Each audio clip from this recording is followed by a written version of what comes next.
ሰላም ጤና ይስጥልን የተከበራችሁ ተመልካቾቻችን ከሀገሬ ቴሌቪዥን ሳምንታዊው የስፖርት ፕሮግራማችን ጀምሯል። የተለያዩ ርዕሰ ጉዳዮች የምናነሳበት ሰዓት ላይ እንገኛለን። ዛሬ በልዩነት አንድ እንግዳ ጋብዘናል። እሱንም ወደ በኋላ በደንብ እናስተዋውቃችኋለን። ብዙዎቻችሁ የስፖርት ቤተሰቦች ታውቁታላችሁ፣ ምንም ጥያቄ የለውም። ከዛ በተረፈ እኔ ገደባባይና ቃለ ስላሴ ካሳይ እዚህ ስቱዲዮ እንገኛለን።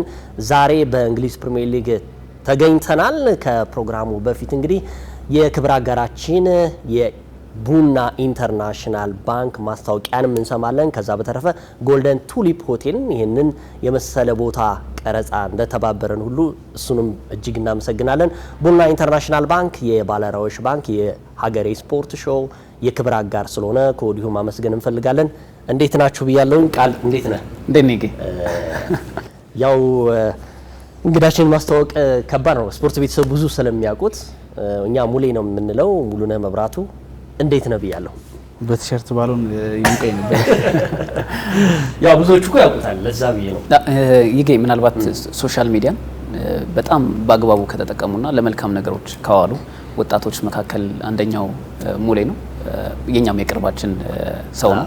በጣም ሀምብል ከሆኑ ስነ ስርዓት ካላቸው ልጆች መካከል አንደኛው ብናስተዋውቀው ማጋነን አይመስለኝም። አዎ እውነት ነው። እንግዲህ ሙሌ ያው ብዙዎቻችሁ በዚህ በቲክቶክ ፕላትፎርም ላይ ቶሎ ቶሎ ዜናዎችን በማቅረብ ይታወቃል። እንደውም እኮ ኢትዮጵያዊ ፋብሪዞ ተብሎ ነበር በተጫዋቾች የዝውውር ገበያ ላይ ቶሎ ቶሎ መረጃዎችን ስታጋራ ነበር። እንደው ወደ ስፖርት ሾዋችን ከመሄዳችን በፊት ያው ሙሌ ጋር ትንሽ ቆይታ እናድርግና ከዛ ወደ ፕሮግራማችን ወደ ጉዳያችን እናልፋለን። ሙሌ እንደው ይሄ ሶሻል ሚዲያ ያመጣው እምርታ ልትለው ትችላለህ። ብዙዎቹን ቶሎ ቶሎ በስልካችን እንድናገኝ አድርጎታል። አንተም ተጠቃሚ ከሆኑ ሰዎች መካከል አንዱ ነህ። እንደው ምን ተሰማ ይሄ ነገር በመምጣቱ? ለበጎ ነገሮች ከሚጠቀሙበት ሰዎች ቲክቶክን በስፖርቱ ዘርፍ ላይ በተለይ አንተ አንዱ ነህና ወደ በኋላም ደግሞ አንድ በቀጣይ የሚደረግ ምርጫ አለ።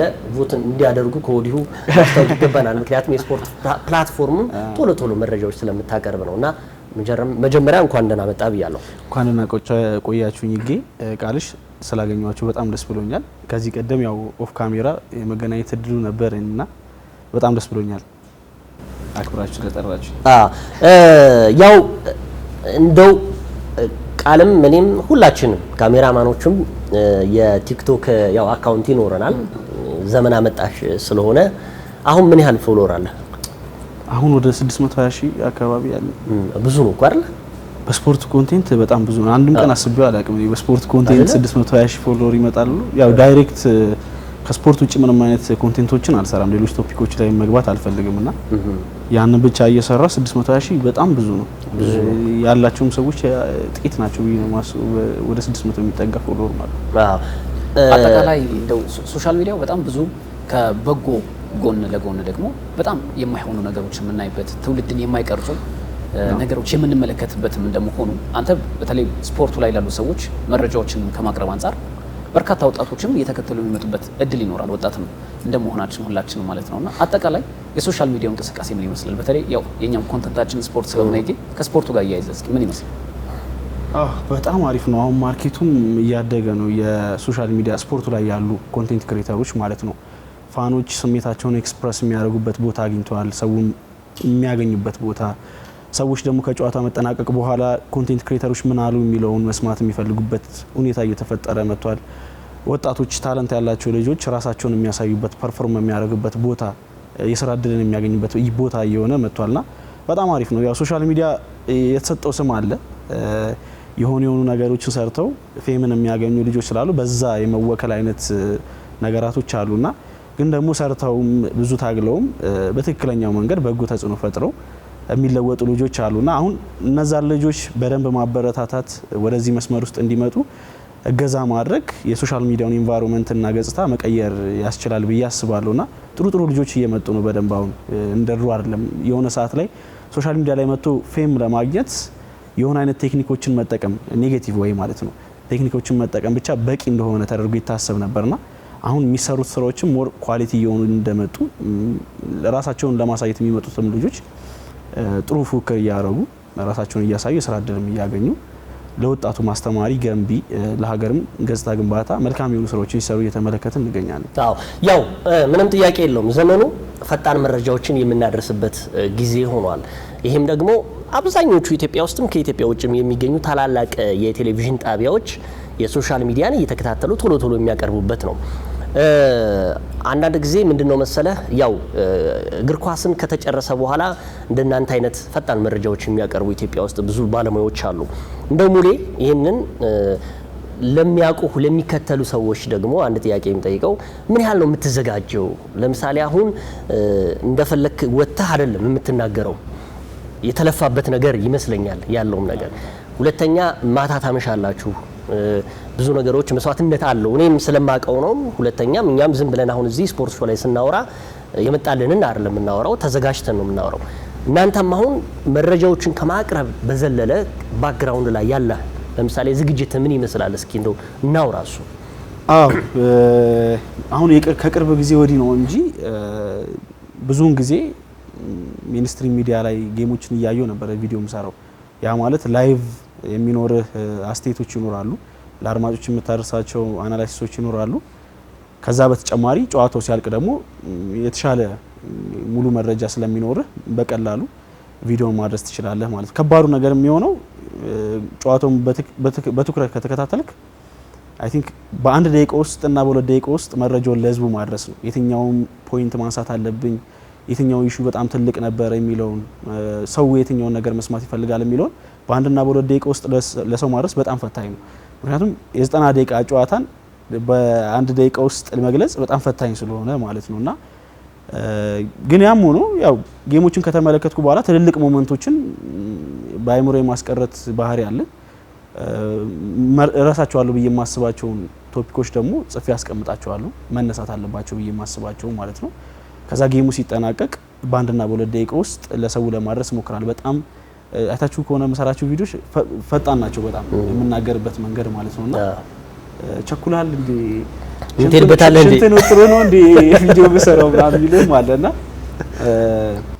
ያው ሰው ሶሻል ሚዲያ ላይ ያለው ትኩረት ትንሽ ቶሎ ቶሎ ነገራቶችን የማግኘት ፍላጎት ስላለ አንተን የመታገስ ባህሪ የለውም። ወዲያውኑ ስክሮል የሚያደርግና ለማፍጠን እሞክራለሁ። በአንድ ደቂቃ ውስጥ በሁለት ደቂቃ ውስጥ ብዙ ነገሮችን ሰው ጋር ለማድረስ እሞክራለሁ እንዳልኩ በቅድሙ መንገድ ተዘጋጅቼ ማለት ነውና ይሄ ሜንስትሪም ሚዲያ ላይ እንዳሉት ነፃነቶች ግን የለም ሶሻል ሚዲያ ላይ ዩቲዩብ ላይ ምናምን ካልሆነ በስተቀር ሀሳብህን በደንብ ዲቴል ረጅም ደቂቃዎችን ለማውራት ምናምን ብፈልግ ብዙ ሰው ትግስቱ የለውም ያንን እስከ መጨረሻ የመከታተል ማለት ነው። ሶ ጌሙ እየሄደ ትልልቅ ሞመንቶችን መነሳት ያለባቸውን ሀሳቦችን እዘጋጅና ጌሙ ሲያልቅ በአንድና በሁለት ደቂቃ ውስጥ ለሰው ለማድረስ እሞክራለሁ ማለት ነው።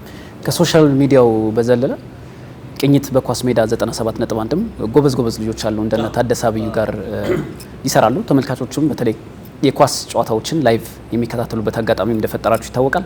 ምናልባት ያንንም በተለይ ሶሻል ሚዲያውም ያመጣለት ገጸ በረከት ነው ማለት እንችላለን ብዬ አስባለሁ። እውነት ነው፣ ምንም ጥያቄ የለውም። እንደው ሙሌ እኛ እንደውም እኔና ቃል አንድ የጀመርነው ይሄንን የ2025-26 የውድድር ዘመን የእንግሊዝ ፕሪሚየር ሊግ ሲጀመር ብዙ ቲክቶክ ላይ የሚሰሩ ልጆች አቅም እያላቸው ነገር ግን እንደዚህ አይነት ሁኔታዎች ያልተፈጠረላቸው ብዙ ሰዎች አሉ። እኔ እውነት ለመናገር ሙሌ በቲክቶክን እያሳነስኩት ሳይሆን በዛ ፕላትፎርም ብቻ እንድትቀር አልፈልግም። ነገሮችን ወደ ስትሪም ሚዲያ ላይ መውጣት አለብህ። ያለህን አቅም ደግሞ በቴሌቪዥን ላይ ማውጣት ከሚገባቸው ሰዎች መካከል ናቸው። ምክንያቱም ያን ምለው የአንድ ደጋፊ የአንድ ክለብ ደጋፊ አቀንቃኝ ሆነ አይደለም መረጃዎችን የምታቀርበው ከአራቱም ማዕዘናት ስለሆነ ነው። ኢቭን የብሔራዊ ቡድን እንኳን ስትለብስ ተጠንቅቀህ ነው። የአርጀንቲና ዛሬ ለብሰ ነገ ደግሞ የብራዚልን ይለብሳል። የትኛውንም የእንግሊዝ ፕሪሚየር ሊግ ክለብ አይቻላቅም።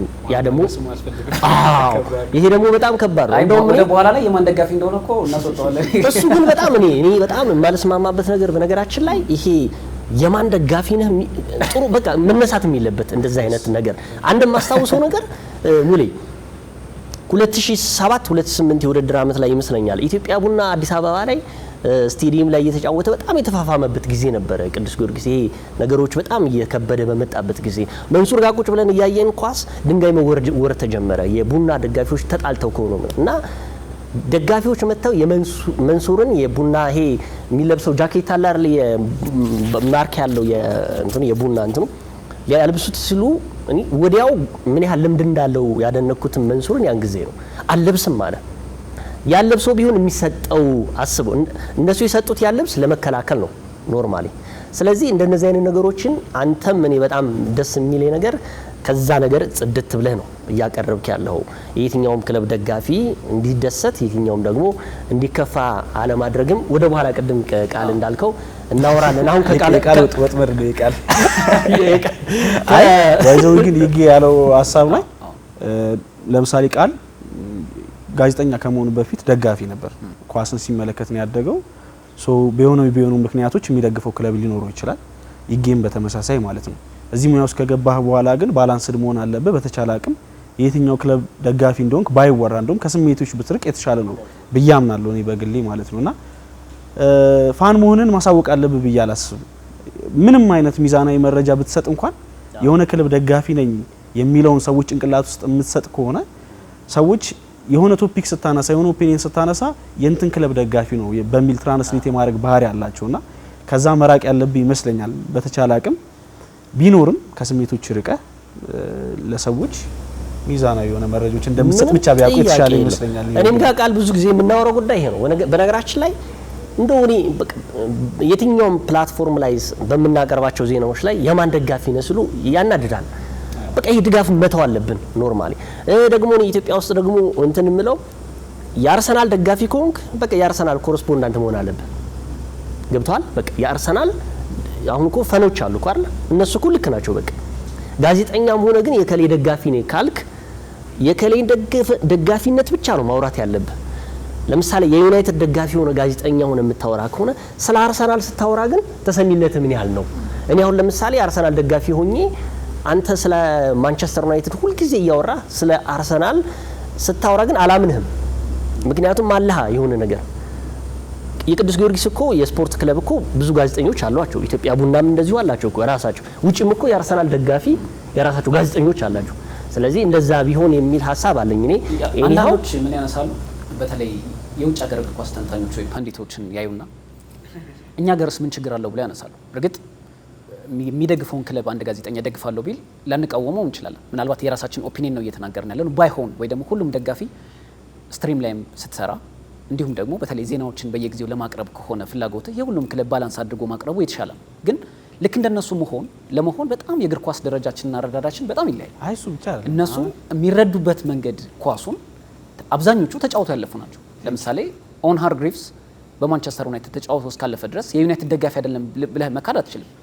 ኢያን ራይትን በዚህ ልናነሳው አንችልም። ግን አትሊስት በቻሉት አቅም ሚዛናዊ ሆነው ለማውራት ይሞክራሉ። አንዳንዶች አሉ ተጫዋቹ ነው አሁንም በፓንዲትነት እየሰሩ ግን ሚዛናዊ ያልሆነ አስተያየቶች የሚሰጡ እንዳሉ ሁሉና ምናልባት እኛ ሀገር ግን በተለይ ስትሪም ላይ ያለ ሰው ወይ ደግሞ መረጃዎችን የሚያቀርብ ሰው በተቻለው አቅም ባላንስ ቢያደርግ ተመልካቹም ደስ ብሎት ይሰማዋል ብዬ አስባለሁ። በእርግጥ ስትሪም ላይ ስትሰራ እነሱም የሚረዱት የሁሉም ክለብ ዜና በምታቀርብበት ወቅት በፍላጎት መስማት ይፈልጋሉ። ምክንያቱም መብታቸውም ስለሆነ እስከተከታተሉ ድረስ ምናልባት መደገፍ ትክክል ነው ብለው የሚያስቡት ልክ ሊሆኑ ይችላሉ። ግን እንደኛም እኔም ይጌም እንደምናስበው ተቀራርበንም አብረንም ስለምንሰራ የምናስበው ግን ባይሆን ጥሩ ነው ብዬ አስባለሁ። የፐንዲቶች ጉዳይ ግን ባይዘው ከነሱ ሳይድ ከተመለከተው በጣም ተቀባይነት ያለው ይመስለኛል። ምክንያቱም እኛ ሀገር ላይ ተቀባይነት ከአረዳድ ጋር ብቻ ሳይሆን አሁን አንድ ፐንዲት የቀድሞ እግር ኳስ ተጫዋች ከሆነ የሚደግፈውን ክለብ እያጀገነ ቢያወራ አይደብርም።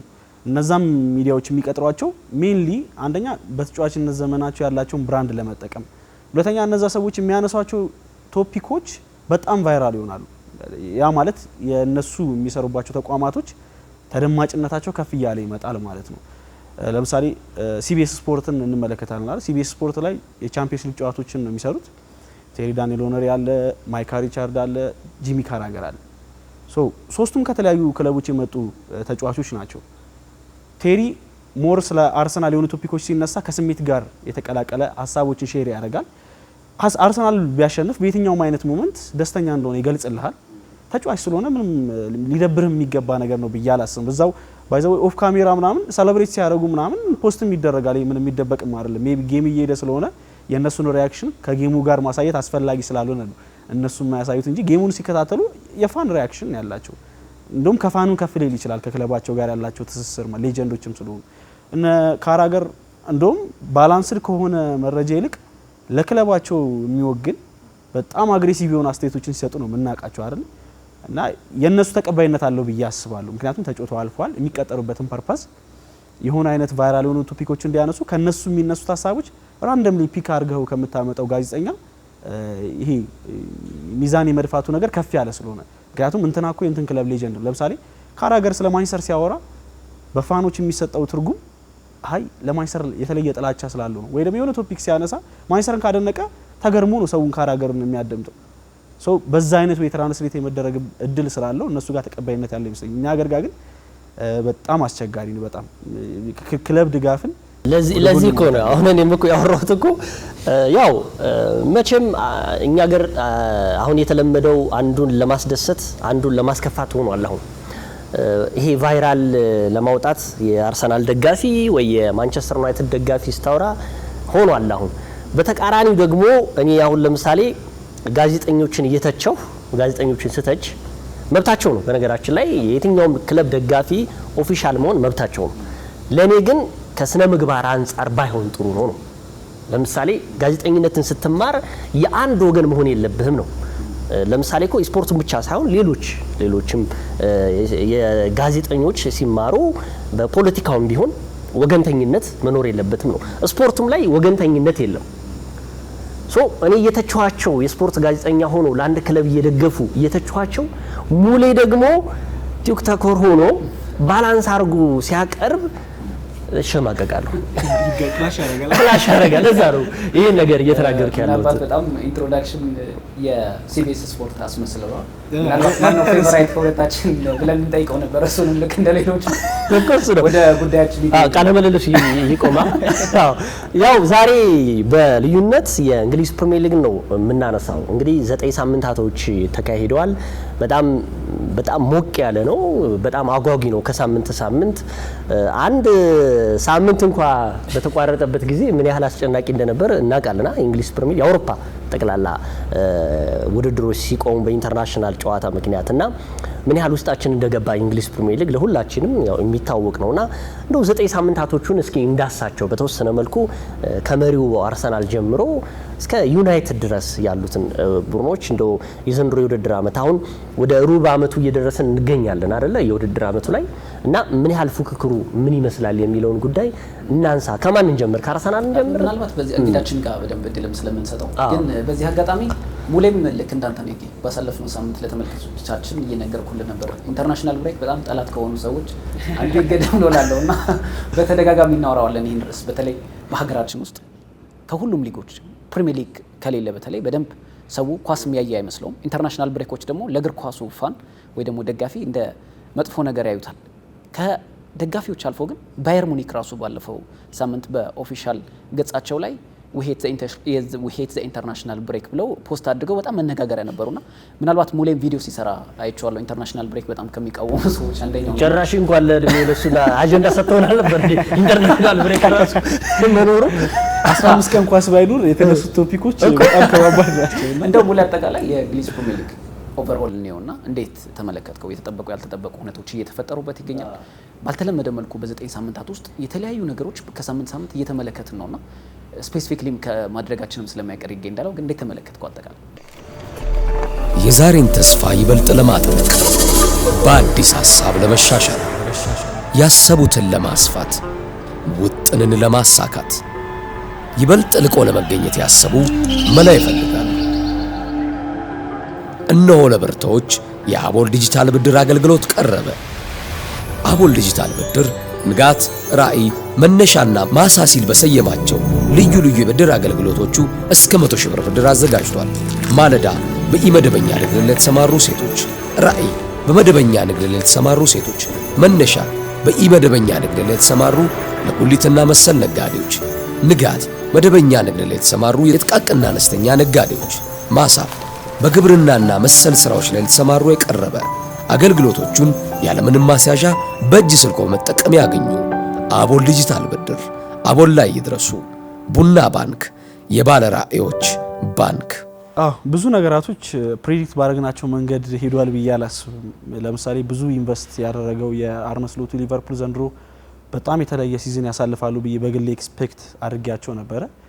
ግን በጠበቅኳቸው ልክ አላገኘዋቸውም። የመጀመሪያ ሳምንት ጨዋታዎች ላይ እየተቸገሩም ቢሆን በመጨረሻ ደቂቃዎች ጎሎች እየታጀቡ ለተከታታይ 4 ምናምን ጨዋታዎች በመጨረሻ ደቂቃ ጎሎች ብቻ ማሸነፍ ሲችሉ ተመልክተናል አይደል? ለምሳሌ በኒካስትል ዩናይትድ ምን አይነት ፈተና እንደገጠማቸው ለዛውም በጎዶሎ ተጫዋች ኒካስትል ዩናይትድ ተጫውቶ ከ2-0 መሪነት ወደ 2 አቻ መጥተው በመጨረሻ ደቂቃ በ16 ዓመት ተጫዋች ነው ማሸነፍ የቻሉትና እንደዚህ አይነት ፈተና ውስጥ እየገቡ ድል ሲያደርጉ ተመልክተን ነበር። ግን በተወሰነ መልኩ ያንን ድል የሚያደርጉበትን መንገድ ነው አክሰፕት ያደረኩት በግሌ።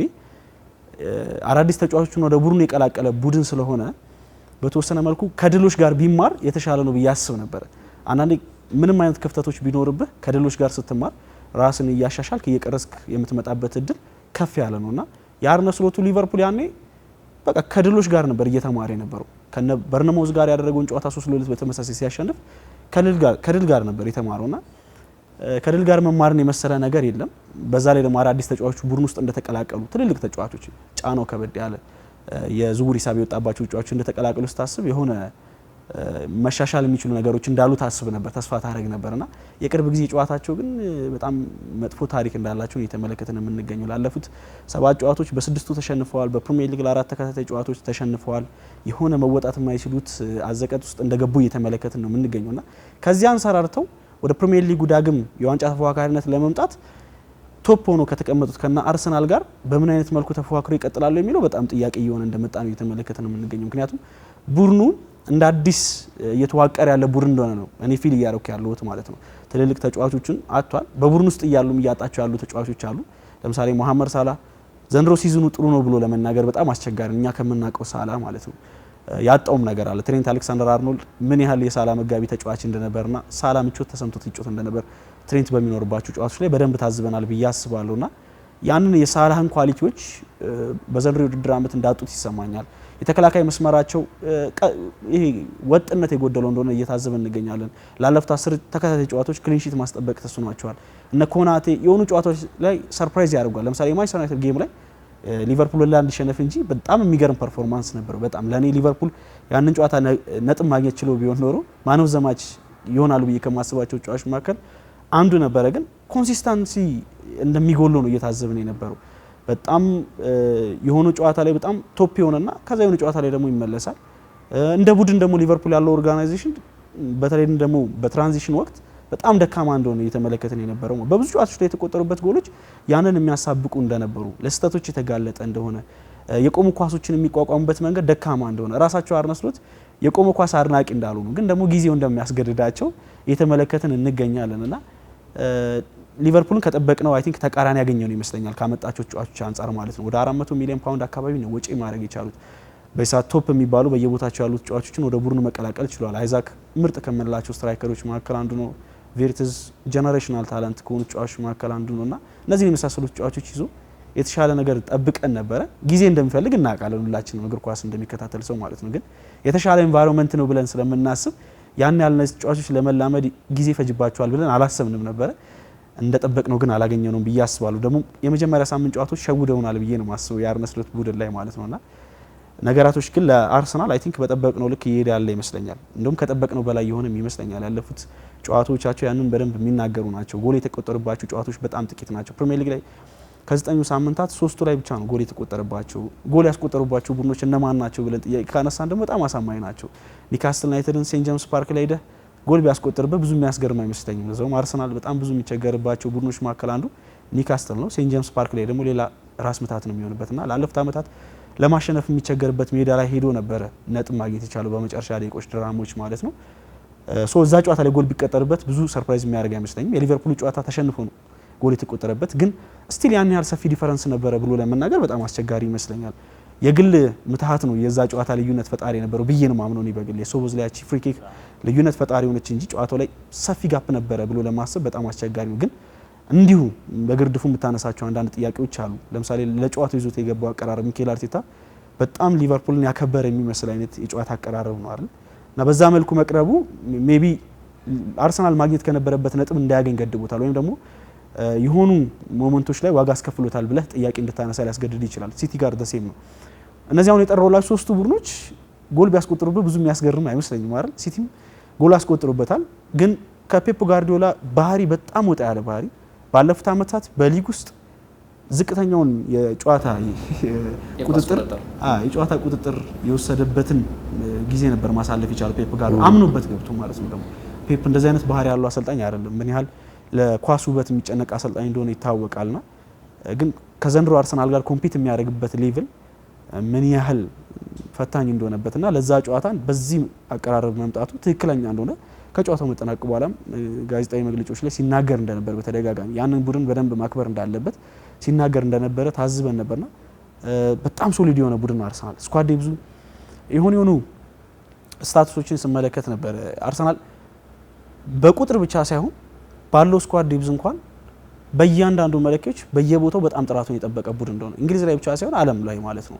ለምሳሌ ዲፌንሲቭሊ የምናነሳቸው ያን ያህል ችግሮች የሉም። አሁን አንዳንድ ትሮሎችን ሶሻል ሚዲያ ላይ ስመለከት ነበር። ቀበሌ የስራ አጥ መታወቂያ ላወጣ ሂጂ ዴቪድ ራያን አገኘሁት የሚል አይቺ ነበርና በቃ እንደዛ ፊል እስክታረግ ድረስ አርሰናል እንኳን ከጎል ይቅርና ኮን ታርጌት ሙከራዎች የራቀ አይነት ቡድን እንደሆነ በቅርቡ በካራቦ ካፕ 16 ዙር ጨዋታ ከብራይተን ጋር ያደረገውን ጨዋታ ክሊንሺት አስጠብቆ ነው ስቲል መውጣት የቻለውና ያ ጨዋታ ላይ የተጠቀመባቸው ተጫዋቾች እንኳን በጣም ወጣቶች ናቸው። ግን ስቲል ቡድኑ ምን ያህል ኦርጋናይዝድ እንደሆነ ምን ያህል የመናበብ አቅም ያለው ቡድን እንደሆነ በደንብ እየታዘብን እንዳለን ይሰማኛል። ተከላካይ መስመሩ ከአንድም ሁለት ያሉት አማራጮች በየቦታው በጣም የሚያስደነግጥ ነው። ፔሮ ኢንካፔ የማጋሌዥ ቤንች ነው።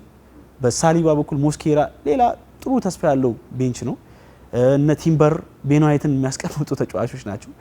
ሌላ ክለብ ላይ ቶፕ ሆኖ መጫወት የሚችሉ ተጫዋቾችን ማለት ነውና በጣም ያስደነግጣል። የአርሰናል ስኳድ ዴብዝን መለስ ብለህ ስትመለከተው ኢቭን የግራና የቀኝ ተጫዋቾችን እንኳን ሁለት ስኳድ ሰርተን እናውጣ ብትል በጣም ፌር የሆነ ቡድን ይወጣል። የግራ እግር ተጫዋቾችን ብቻ እንኳን ማለት ለምሳሌ ከነ ሉዊስ ስኬሊ ብትጀምር ሉዊስ ስኬሊ፣ ካላፊዮሪን የግራ እግር ተጫዋቾችን ብቻ በማሰለፍ ማለት እነ ማርቲን ኦዴጋር፣ ቡካዮ ሳካ፣ ሚኬል ሜሪኖ፣ ካይ ሃቨርትዝ ምን ያህል የተሟላ ቡድን እንደሆነ የቀኞቹ ደግሞ እነ ማርቲኔሊ በጣም ብዙ ተጫዋቾች እነ ኤዜ በየቦታው እነ ሳሊባ በጣም በርከት ያሉ ተጫዋቾች አሏቸውና በእግር እንኳን የተመጣጠነ አይነት ቡድን እንደሆነ እየተመለከትን የምንገኘውና በጣም አስፈሪ ቡድን ነው። ዘንድሮ በጣም ሶሊድ ናቸው። የትኛውንም ቡድን ፌስ ሲያደርጉ ሜንታሊም ደግሞ በጣም ተሻሽለው እንደመጡ እየተመለከትን እንገኛለን። የምታነሳቸው ጥያቄዎች አሉ፣ ግን ደግሞ ከነዛ ጥያቄዎች ጋር ምን ያህል ውጤት እያገኘ ነው የሚለው በደንብ መነሳት አለበት ብዬ አስባለሁ። ስቲል አርሰናል ሰዎች የረሱት እንደ ሊቨርፑል ሁሉ በዝውውር መስኮቱ ጠንካራ እንቅስቃሴ አድርጎ የመጣ ቡድን ነውና ይሄ ቡድን አሁን በደንብ እነዚህ ተጫዋቾችን ማቀናጀት የሚችል ከሆነ ደግሞ ምን ያህል አስፈሪ የሆነ ሊመጣ እንደሚችል መገመት በጣም ቀላል ይመስለኛል። ሰር አሌክስ ፈርጉሰን ማጥቃት ጨዋታን ያሸንፍላል፣ መከላከል ዋንጫን ያመጣላል ይላል። እርግጥ ባለፉት ዓመታት በፕሪሚየር ሊጉ የማጥቃት ባህሪ ያላቸው ቡድኖች ናቸው ዋንጫዎችን የሚያሸንፉት። ግን አርሰናል መከላከሉ ላይ ግብ የሚያስቆጥርብህ ከሆነ በቀላሉ ጊቭ አፕ እንድታደርግ የሚያስገድድ አይነት ቡድን ነው። ዘንድሮ በተለያዩ ጨዋታዎች ላይ ተመልክተናል። አንድ ጎል ካስቆጠረብህ ያንን ማስጠበቅ የሚችል ወይም ደግሞ ተጨማሪ ጎሎችን ማግኘት የሚችል አይነት ቡድን እንደሆነ ታዝበናልና ምናልባት አርሰናል ለጥያቄ ካነሳን ግቦች ከተቆጠሩበት በኋላ እንዴት ወደ ጨዋታ መመለስ ይችላል የሚለውን ከክፍት የጨዋታ እንቅስቃሴ ምን ያህል ጎሎችን ማስቆጠር ይችላል የሚለውን ካላነሳን በስተቀር ስቲል እነዚህም ሚዛናቸው በጣም ዝቅ ያሉ ናቸው ብዬ አስባለሁ።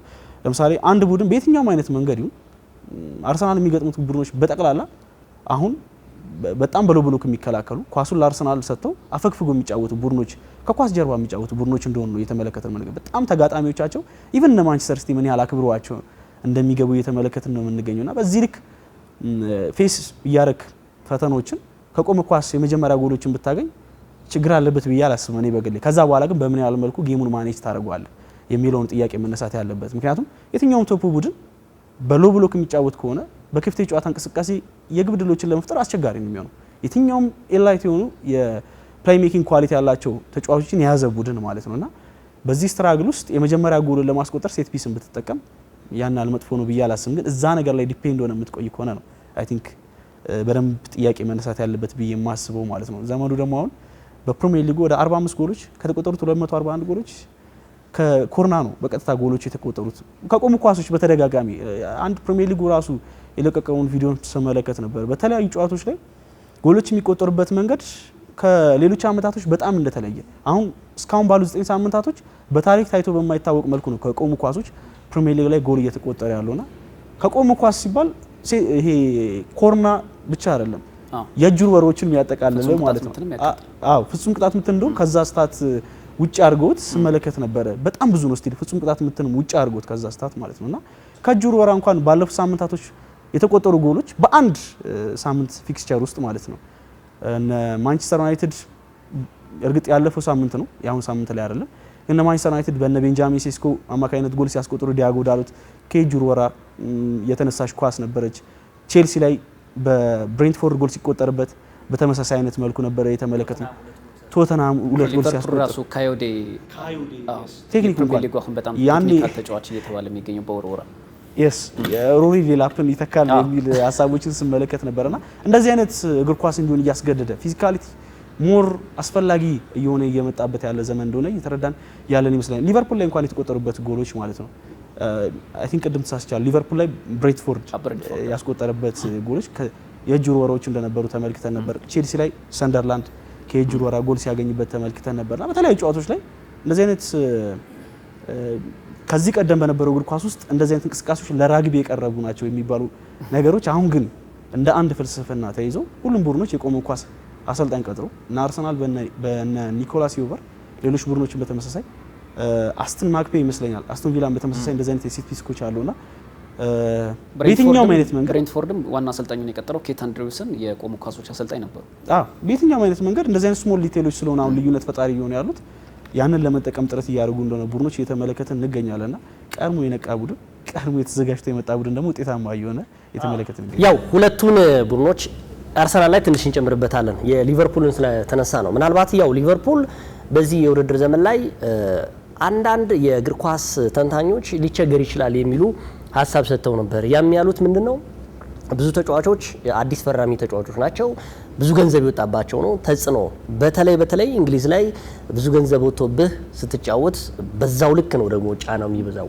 ለምሳሌ ያህል ሁለቱ እንኳን ተጫዋቾች የአሌክሳንደር አይዛክን እና ደግሞ የቨርትስን ጉዳይ ስናነሳ ሁለቱ ተደምረው በትንሽ ቡድን የሚቋቋም አንድ ትንሽዬ ቡድን ያወጣል ነው የሚባሉት። የሁለቱ ተደምሮ ምን ያህል ጫናው ነው። በተለይ ደግሞ ሊቨርፑል ውስጥ ስትገባ ማንቸስተር ዩናይትድ ውስጥ ስትገባ የቀደምት ተጫዋቾች ጫናው ተንታኙ ነው የሚሰሩት። አሁን እንደነ ካራጋሪ የመሳሰሉ ተጫዋቾች እኮ የቨርትስን ጉዳይ በጣም ሲያብጠለጥሉት ነበርና ያ ሁሉ ለአሰልጣኝ አርኔ ስሎት ማኔጅ እንዲያደርጓቸው ተጫዋቾችን አድርገዋል። አንዱ ደካማው ነው። ቅድም ሙሉ ያነሳው ሊቨርፑል የመጀመሪያዎቹን ሳምንታት ጨዋታዎች ሸውዶናል ልትል ትችላለህ። እውነት ነው። በመጨረሻ ደቂቃ የሚያስቆጥራቸው ጎሎች ሊቨርፑል የመጣበት ዘንድሮ በተለየ መልኩ መጣው እስከሚያስብል የመጨረሻ ደቂቃዎች ላይ ጎል ማስቆጠሩ አይ ቲንክ ባልሳሳት የመጀመሪያ ከበርንሌይ ጋር የነበረው በርንማውዝ ጋር የነበረው የመጨረሻዎቹ ደቂቃዎች ከዛ እስከ ኒውካስትል ዩናይትድ ድረስ የነበሩት ጨዋታዎች የመጨረሻ ደቂቃዎች ነበሩ። ከዛ ጎሎችን ማንቸስተር ዩናይትድ ጀምረው ከዛ በኋላ እየተሸነፈ መምጣት ጀመረ። ነገር ግን አሁን እንደ ቡድን ስታየው ደግሞ በቀደምነት ማን ነው ሩኒ የሰጠው ሀሳብ ነበረ። ሊቨርፑል አሁን ትልቅ መቆጣጠር ያልቻለው ትልቅ መሪ የሆነ ተጫዋች አለመኖሩ ነው። ሙሐመድ ሳላህና ቨርጂል ቫን ዳይክን የመሳሰሉ ተጫዋቾችን ይዘው አብረው ማኔጅ የማያደርጉ ከሆነ የውጤቱ መባባሻ እነሱ ናቸው ምክንያት ሲል ነበር አንዱ። እንደነዚህ አይነት ነገሮች ከፍም ዝቅም ስትል እንደዚህ አይነት ተጫዋቾች ሊያግዙ ይችላሉ። ቢያንስ ከ8-9 ዓመታት በላይ እነዚህ ተጫዋቾች በእንግሊዝ ፕሪሚየር ሊግ ላይ ያውቁታል እና የዚህም ጉድለት ራሱ ለሊቨርፑል ውጤት ማጣት ነው። አሁን እኔ ትልቁ ጥያቄ እንደ አርሰን ቬንገር ሁሉ ሊቨርፑል ዋንጫ እንደማያነሳ 90% እየሰጠው ይገኛለሁ። ምክንያቱም እሳቸው በነበርኩበት 22 ዓመት ታሪክ ውስጥ አንድ ክለብ 12 ነጥብ ርቆ ዋንጫ ያነሳበት ጊዜ አላስታውስም። ስለዚህ አሁን ሊቨርፑልም ያ ጊዜ እየመጣበት ይመስለኛል። እኔም የእሳቸውን ሀሳብ እየተቀበልኩ ነው። ስለዚህ አሁን የአርሰናል የዋንጫ ሂደቱን በሚገባ እያስቀጠለ ይገኛል። ሊቨርፑል ላይ ግን እኔ ጥያቄ አለኝ። በዘንድሮ የውድድር ዓመት ላይ በእርግጠኝነት 90% ያልኩት ዋንጫ ላያነሳ ይችላል የምለው አንዱ ነኝ። ይሄን አሳማኝ ነው። ከዚህ በኋላ ዋንጫ ሊቨርፑል የሚያነሳ ከሆነ እውነትም አርሰናል ደካማ ቡድን ነው ማለት ነው። ምክንያቱም 12 ነጥቦችን ርቆ ከኋላው ተነስቶ አሁን እያልን ያለነው እኮ ወደ አርሰናል በኋላ ስለምንመለስ ነው። አርሰናል አሁንም ልንገርህ ቦክስ ውስጥ የሚገቡ ተጫዋቾች ይኖራሉ እያሉ የሚያስዙ አሉ እኮ አሁን እኮ የፊት መስመር አጥቂዎች አርሰናል ቦክስ ውስጥ ይገባሉ ወይ እያሉ የሚያስይዙ አሉ። ባለፈው ገብርኤል ማጋሌስ ሲቁነጠነጥ የነበረው በካራባው ዋንጫ ላይ ጎል እንዳይቆጠርባቸው ነበር። እሱ አልነበረም። ምክንያቱም ኮንክሪት የሆነ ተከላካይ ነው ያላቸው። የኬፓ አሪዛባላጋም ምን ያህል ልምድ ያለው ግብ ጠባቂ እንደሆነ በቀደምነት በብራይተን አይተነዋል። ኤኒሃው ሊቨርፑል ዘንድሮ እኔ የምለው ለዋንጫ ግስጋሴው ይቅርና ስቴብል የሆነ ቡድን ቢሆን ጥሩ ነው። በአውሮፓ ሻምፒዮንስ ሊግ የሚሳተፍ የሚቀጥለው ግንባታ የቡድን ግንባታ ያለባቸው ነው። በአጠቃላይ አሁንም አስቸጋሪ ነው። ቀጣይ ያሉ ጨዋታዎች እነማን ናቸው? አንፊልድ ላይ ነገ አስቶን ቪላን ይጋብዛል። ከዛ ማክሰኞ እንደዚሁ ሪያል ማድሪድን ነው በአውሮፓ ሻምፒዮንስ ሊግ፣ በቀጣይ ደግሞ ማንቸስተር ሲቲን ኢታር ላይ ያገኛል። እንደዚህ አይነት ነገሮች ሲደራረቡብህ ደግሞ የውጤት ማጣቱ ደግሞ እየተባባሰ ነው የሚመጣውና በጣም አስቸጋሪ ነው። የሊቨርፑልን እናንሳ እስኪ ቃል የአርሰናልን በኋላ እናነሳዋለን ብዬ ብዙዎቹን አንስታችሁታል ይቄና ሙሌ። በተለይ ከሊቨርፑል ጋር በተገናኘ በርካታ ጥያቄዎች የሚነሱበት ክለብ ሆኗል። ግን አንድ ሙሌ ቅድም ካነሳው ሀሳብ አንድ ቡድን እያሸነፈን ክፍተቶቹን ለመፈለግ መሞከር የተሻለ ይሆን ነበር። ግን ሊቨርፑልን የበለጠ ያጋለጠው የክሪስታል ፓላስ ጨዋታ ነበር። ከዛ በኋላ መሸነፍ ሲጀምር የሊቨርፑል ችግሮች መለስ ብለን እንድንገመግም ያደረገን ምክንያት ነበር ማለት እንችላለን። ሊቨርፑል ላይ በርካታ ነጥቦች ይነሳሉ። በተለይ ትሬንት አሌክሳንደር አርኖልድ እና በደንብ ፕረስ እያደረጉ የግብ ዕድሎችን መፍጠር የሚችሉት እንደነ ሉዊስ ዲያዝን በአግባቡ ተክቷቸዋል ወይ የሚል ጥያቄ በትክክል ማንሳት ይቻላል። ሌላው የአርነ ስሎት ቡድን በትክክል ሚዛኑን ጠብቀዋል ወይ የሚለው ነገር ደግሞ ሌላኛው አነጋጋሪ ጥያቄ ነው። ምክንያቱም ባሳለፍነው የውድድር ዓመት ራያን ግራቨንበርግ፣ ዶሚኒክ ሶቦዝላይ እና አሌክሲስ ማካሊስተር ፈጥረውት የነበረው አስደናቂ አማካይ ክፍል ጥምረት ለሌሎች ክለቦች እጅግ ለመስፈር ፈተና የሆነ ጊዜ እንደነበር ይታወሳል። በዘንድሮው የውድድር ዓመት ፍሎሪያን ቨርትስ ከመጣ በኋላ እርግጥ ቨርሳታይል የሆነ ተጫዋች ነው። በ10 ቁጥር ሚናም እንዲሁም ደግሞ በግራ ማጥቃት መስመር በኩል መጫወት ይችላል። ግን ትክክለኛ ቦታው ፊት አለማድረጉ በአሰልጣኝ አርነ ስሎት ስር ትልቅ ጥያቄ የሚጭርበት ሆኗል። እርግጥ ተጫዋቹ ወደ ብሔራዊ ቡድን በሚመለስበት ወቅት በእንግሊዝ ብሔራዊ ቡድን ጥሩ እንቅስቃሴ ሲያደርግ ተመልክተናል። ለዛም ነው ከዚህ በፊት የሚያነስተነዋል አሰልጣኝ አርነ ስሎት ትክክለኛ የሚፈተኑበት ጊዜ ያሁን የውድድር ዘመን ነው። ምክንያቱም ባሳለፍነው የውድድር ዓመት አንድም ተጫዋች ሳያስፈርሙ በልዩነት ፌዴሪኮ ኬዛን ነው ያስፈረሙት። ግን እሱም ብዛም የመጫወት እድሎችን ያገኘ ተጫዋች አልነበረም። አጠቃላይ የየርገን ክሎፕ ቡድን ይዘው ያንን ቡድን በራሳቸው ፍልስፍና የተወሰኑ ቅያሬዎችን አድርገዋል። ካሰላለፈን ብትጀምር 4-2-3-1 የሚጠቀሙ ናቸው። ከክሎፕ ፍጹም የተለየ ነው። 4-3-3 ነው የሚጠቀሙት። እንዲሁም ራያን ግራቨንበርግ በአሰልጣኝ የርገን ክሎፕን በዛ የሚሰለፉ ተጫዋቾች አልነበሩም። በአርነ ስሎት የተሻለ እድል ተሰጥቷቸዋል። እነዚህ ሁሉ በራሳቸው አዋህደው የነ ኮዲ ጋክፖ በራስ መተማመን ምን ያህል እንደነበር አምና ተመልክተነዋል። አሁን ግን አዳዲስ ተጫዋቾች ከመጡ በኋላ ማኔጅ የማድረግ አቅማቸው ላይ እኔ በግል ጥያቄ ፈጥሮብኛል። ምክንያቱም ከዚህ በፊትም በፌኖርድ ቆይታቸው እምብዛም በትልቅ ደረጃ ልናነሳቸው የምንችሉ ተጫዋቾችን ማኔጅ አላደረጉ። አሁን ግን በፕሪሚየር ሊጉን ብቻ ሳይሆን በጀርመን ቡንደስሊጋ የሚመጡ ተጫዋቾች ከፍተኛ ዋጋ ወጪ ተደርጎባቸው የወጡት ባሳለፍነው የውድድር ዓመት በባየር ሌቨርኩሰንም በአይንትራክት ፍራንክፈርትም ትልቅ ተጽዕኖ መፍጠር የቻሉ ተጫዋቾች ናቸው። ስለዚህ ተጫዋቾቹ ያላቸውን አቅም ከአሰልጣኙ አቅም ጋር አመዛዝኖ የሚሄድ እጣ ፈንታ ለአሰልጣኙ ነው የሚተወው ብዬ አስባለሁ። ምክንያቱም አንድ ቤንች ስታስቀምጥ 116 ሚሊዮን ፓውንድ ነው የምታስቀምጠው ተቀያሪ ወንበር ላይ፣ ወይ 130 ሚሊዮን ፓውንድ ሊሆን ይችላል፣ አሊያም 90 ሚሊዮን ዩሮ ሊሆን ይችላል። እንደ ኢኪቲኬን ቤንች ላይ ስታስቀምጥ ምን ያህል እንደተፈተኑ የተመለከትንበት አጋጣሚ ነበር ብዬ አስባለሁ። ሌላው አሰልጣኙ በርካታ ጨዋታዎች ላይ የተጠቀሟቸው አሰላለፎች እምብዛም አሳማኝ የማይሆኑባቸው ጊዜያቶች አሉ። ለምሳሌ የግብ ዕድሎችን በመፍጠር ረገድ ከነ ኮዲ ጋክፖ በተሻለ መልኩ እየተንቀሳቀሰ የነበረው ፌዴሪኮ ኬዛን ብዙ ጨዋታዎች ላይ አለመጠቀም፣ አትሊስት ይህ ተጫዋች በእርግጥ ከአውሮፓ ዋንጫ በኋላ በተደጋጋሚ ጉዳት የቀደመ ብቃቱን ለማግኘት የተቸገረ ተጫዋች እንደሆነ እናውቃለን። ግን አንዳንድ ጊዜ ተጫዋቾች ልዩነት ፈጣሪ የሚሆኑበት እድል ፕሪሚየር ሊግ ውስጥ በተደጋጋሚ ተመልክተናል። ሪዮ ንግሞሃ በ16 ዓመቱ የሊቨርፑልን የማሸነፊያ ግብ ሴንት ጄምስ ፓርክ ላይ እንዳስቆጠረ ሁሉ ራሱ ፌዴሪኮ ኬዛን ቦርነመዝን ባሸነፉበት ጨዋታ እጅግ ወሳኝ ጎል አስቆጥሯልና አሰልጣኙ ውሳኔዎቻቸው ላይ ትልቅ ጥያቄ የሚያጭር ነው። ሊቨርፑል በተከታታይ 4 ጨዋታዎች በፕሪሚየር ሊጉ ተሸነፈ። በካራባኦ ዋንጫ በክሪስታል ፓላስ ተሰናበተ። ይህ ሲሆን ሊቨርፑል ከ70 ዓመታት በኋላ ለመጀመሪያ ጊዜ ነው 5 ተከታታይ ጨዋታ ሲሸነፍ።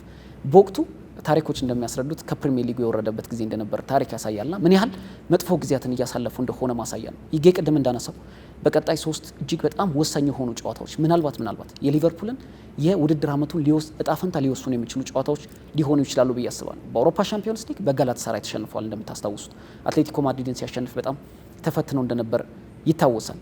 እርግጥ አይንትራክት ፍራንክፈርትን በጥሩ መነቃቃት አሸንፈው ነበር። ነገር ግን ሪያል ማድሪድን ማሸነፍ ለተነሳሽነት ትልቅ ትርጉም ይኖረዋል። ምክንያቱም ከዚህ በፊት አምና አሸንፈውታል አንፊልድ ላይ ኪሊያን ምባፔ ፍጹም ቅጣት ምት በሳተበት ጨዋታ ላይ። ስለዚህ እነዚህ 3 ጨዋታዎች የአስቶን ቪላም፣ ሪያል ማድሪድ፣ ማንቸስተር ሲቲ ሊቨርፑልን እንዲመለስ ለማድረግ ትልቅ ቫልዩ ይኖራቸዋል ብዬ አስባለሁ። ምክንያቱም አስቶን ቪላ ባለፉት 3 ጨዋታዎች አልተሸነፈም። ጥሩ ጥንካሬ ላይ ነው ያለው። ባሳለፍነው ሳምንት ማንቸስተር ሲቲን ቪላ ፓርክ ላይ አሸንፏል። ስለዚህ አሁን ለሊቨርፑል ቀላል ተጋጣሚ ይሆናል ተብሎ አይጠበቅም። ሊቨርፑል እነዚህን 3 ጨዋታዎች በጣም የውድድር ዓመቱን እንደ መነሳሻነት ሊጠቀምባቸው የሚችልበት እድል ይኖራል ብዬ አስባለሁና አሰልጣኝ አርነ ስሎት ምናልባት በካራባኦ ዋንጫ ትንሽ ስህተት ሰርተዋል ብዬ አስባለሁ። በእርግጥ የግል ኦፒኒየን ቢሆንም ቡድኑ በተከታታይ እየተሸነፈ ባለበት ወቅት አትሊስት ትልልቅ ተጫዋቾችን ተጠቅመው ያንን ጨዋታ ካራባኦ ዋንጫ ትንሽ ዋንጫ ሊሆን ይችላል፣ ግን አትሊስት እንደ መነሳሻነት ይጠቀሙበታል ብዬ ያሰብኩት ጨዋታ ነበር። ሙሉ በሙሉ ቀይረው ገብተው ግን ክሪስታል ፓላስ በተናቀ መልኩ እንደገባ ያሳይ ነበር። ነገር ግን አሰልጣኝ ኦሊቨር ግላስነር ዋናኛዎቹ ምናልባት ከነ ጂያን ፊሊፔ ማቴታ ውጭ አብዛኞቹ በቋሚነት ነበር የተጠቀሙት። ያንንም ተጠቅመዋልና ሊቨርፑል ግን እንደ መነሳሻ ሊጠቀምበት ይገባ ነበር ያንን ጨዋታ ብዬ አስባለሁ። ምክንያቱም አንፊልድ ናይም እንደመሆኑ ደጋፊዎቹን ድባብ ለመመለስ ሊቨርፑል በመጪዎቹ 3 ጨዋታዎች እጅግ ትልቅ ፈተና ይጠብቀዋል ብዬ አስባለሁ።